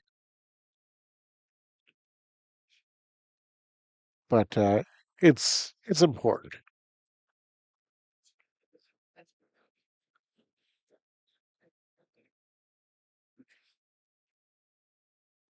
So right now, that's Jalen Butcher. Butcher's had a 1 for 3 game so far with 2 Ks. And that one's going to cross the heart of the plate for strike 1. Yeah, Laird's finding himself in a bit of a jam here. Again, with a walk and a single by Murciano. He got the grand ball, but was just able to find a hole. Popped up. Playable here. Bermuda Triangle, but they're going to get it called off as Spencer Ross makes the catch for the first out of the inning. Yeah, now you've got Vasilenk coming up, who does have the Barnstormers' lone RBI on the day so far. So we know that he's got the power. He hit the gap there in the 7th. Vass looking for some gas here in the 9th. But not too much gas. Nathan Laird would love nothing more than a ground ball to Raul Gonzalez. That one's going to be popped up. Right field, playable. Catch made. And that will put the second out on the board. Chatham-Kent down to their final out of the ball game as Jordan Carthy makes the right field catch. Back to the top of the order, right fielder number 6, Lee Kucera. Kucera on the day 2 for 4 with a strikeout. So he's had himself a decent day, hitting .333 on the season. Good catalyst at the top of the order for the Chatham-Kent Barnstormers. Let's see what Laird has to offer him. First pitch he sees. That one's flying to center. That one goes over the head of the center fielder, McTagg. 1 run comes in to score. 2 runs will cross the plate. Chatham-Kent with a couple of runs here in the 9th. A 2 RBI double from Torin Vasilenak. Kucera. That is Kucera. Kucera put a charge in that ball. It's because I didn't mark Vasilenak's out on my sheet. Center fielder number 29, Miles Norman. Norman's coming up to bat now. He's had an 0 for 4 day with 2 Ks. Just trying to keep the Barnstormers alive here in a 9-3 game here in the top of the 9th. Laird hoping to close it down for the Panthers.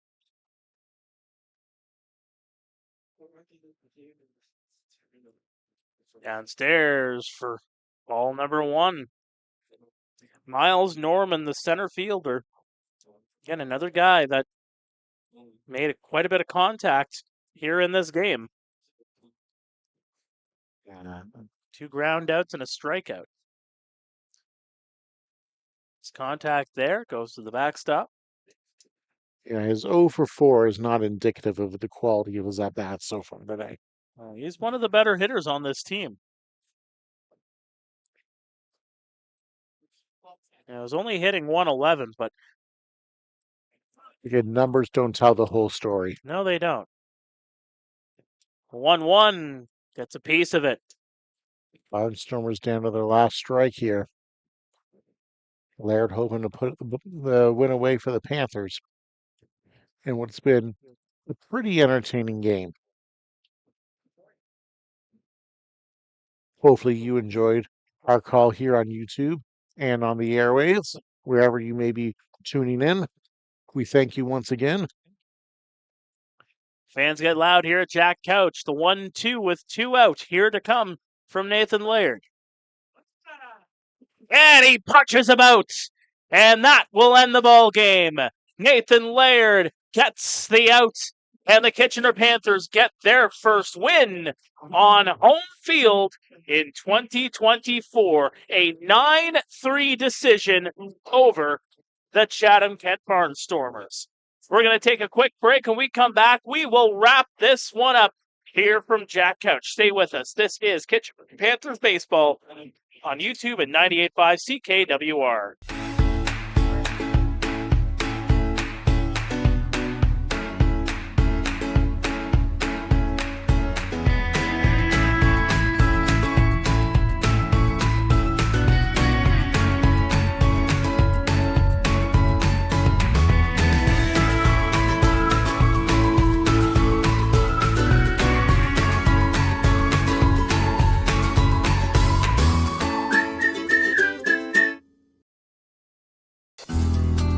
Located in the heart of downtown Kitchener, the museum is an emerging cultural hub of activity. Well, the museum is an organization that's on a high trajectory, and we have raised the bar of cultural generally, I believe. Unheard of in smaller towns, the museum has housed world-renowned exhibits such as Andy Warhol and now the Titanic. Titanic is a spectacular exhibit. It's a very, very personal exhibit. As you come through, you're given a boarding pass and you assume the name of one of the people actually on the ship. With Kitchener's high-tech industry rapidly growing, plans for expanding the museum are also in the works. So our plans for the future are to grow our footprint and add more space so that we can get to a point of having 2 exhibits at the same time, one focused on the technology side while one's focused on the art side. Minutes from city center condominiums, your days of leisure will only be enriched by a visit to the museum. All right, here we go. At Enterprise, All right, welcome back inside Jack Couch Park. This is Kitchener Panthers baseball on YouTube. My name is Mark Pare, alongside Mike Gervais. Thank you so much for joining us here. It was a 9-3 victory for the Kitchener Panthers over the Chatham-Kent Barnstormers. You know, the story of this game coming in for the Panthers, Mike, has been, you know, the Panthers really had to get off the schneid, if you will. I mean, losing 13-6 to Brantford on Sunday, coming in, looking for some revenge against Chatham-Kent. They got some big hits, but more importantly for them, they got some timely pitching and some quality pitching from one, Yadier Martinez. Yeah, absolutely. Martinez really showed that he was the ace of the staff tonight, picking up his first win of the year. Was leading the league in Ks coming into today. Added what, 6 or 7 more? Did it to 10, actually. 10 more today. So that puts him up to 30 on the year. Got his first victory, so he's sitting at 1-1. The Panthers coming into today had only scored 19 runs as a team, but now they scored 9 runs. That's a big boost heading into the weekend. It's their youth that have been really taking over. I mean, Jet Jarvis not in the lineup altogether tonight. Raul Gonzalez really still, having a bit of struggles at the dish. But, guys like Nolan Misa getting the job done, his first career IBL home run. Ryan Burnside has really developed into a quality hitter here on this team as well. His first year as a Kitchener Panther as well. Talk about a bit of the depth that have been really showcasing themselves in this game, particularly for Kitchener. Yeah, absolutely. Misa's blast really got the game going for the Panthers early on. And it was important for the Panthers to, I think, hit some home runs today. You don't want to live and die by the long ball by any means, but this is a team that's been for years been known to hit the ball out of the park. Part of it is the way they've constructed their lineup over the years, and part of it is the ballpark that they play in. It's no secret. So only having 2 home runs on the year and now hitting 2 more tonight, that's good for them. And as you said, the youth got it done today. They were aggressive until the very end. It's something that's going to bode well going forward, especially when you get the likes of Jacqueline, Jarvis, and all them back. Not that Jarvis isn't back, but was out tonight. Speaking of moving forward, just to wrap up, big games coming up against Guelph and Welland. How big is this victory in terms of getting confident ahead of 2 quality opponents in Guelph and Welland? Yeah, absolutely. As I said on the broadcast tonight, there's no easy games in the IBL by any means because there's not. Anybody can beat anybody on any given night. But if the Panthers, they were 1-5 coming into today. If they lose this, you're at 1-6, and then you've got to face 2 of the better teams in Guelph and Welland on the weekend. Potentially 2 losses, potentially 2 wins as well. Then if you lose that, you're at 1-8, and that's a really rough opening 9-game stretch. But I think this is going to give the Panthers the jolt that they need to go into Hastings on Saturday. And the Panthers usually do play well in Hastings Stadium. So I think that's going to be a good one on Saturday for them. It's a 1:00 start on Saturday. You can tune into the Guelph Royals Facebook page. The YouTube page for the Guelph Royals. You'll be able to tune into that one, a 1:00 start. We'll be back here on Sunday. I will not be here myself on Sunday, but it will be a Kitchener Panthers Welland Jackfish matchup at 2 p.m. on a Sunday afternoon. For Mike, I'm Mark. For all the volunteers contributing here tonight, so long here from Jack Couch. We'll see you next time.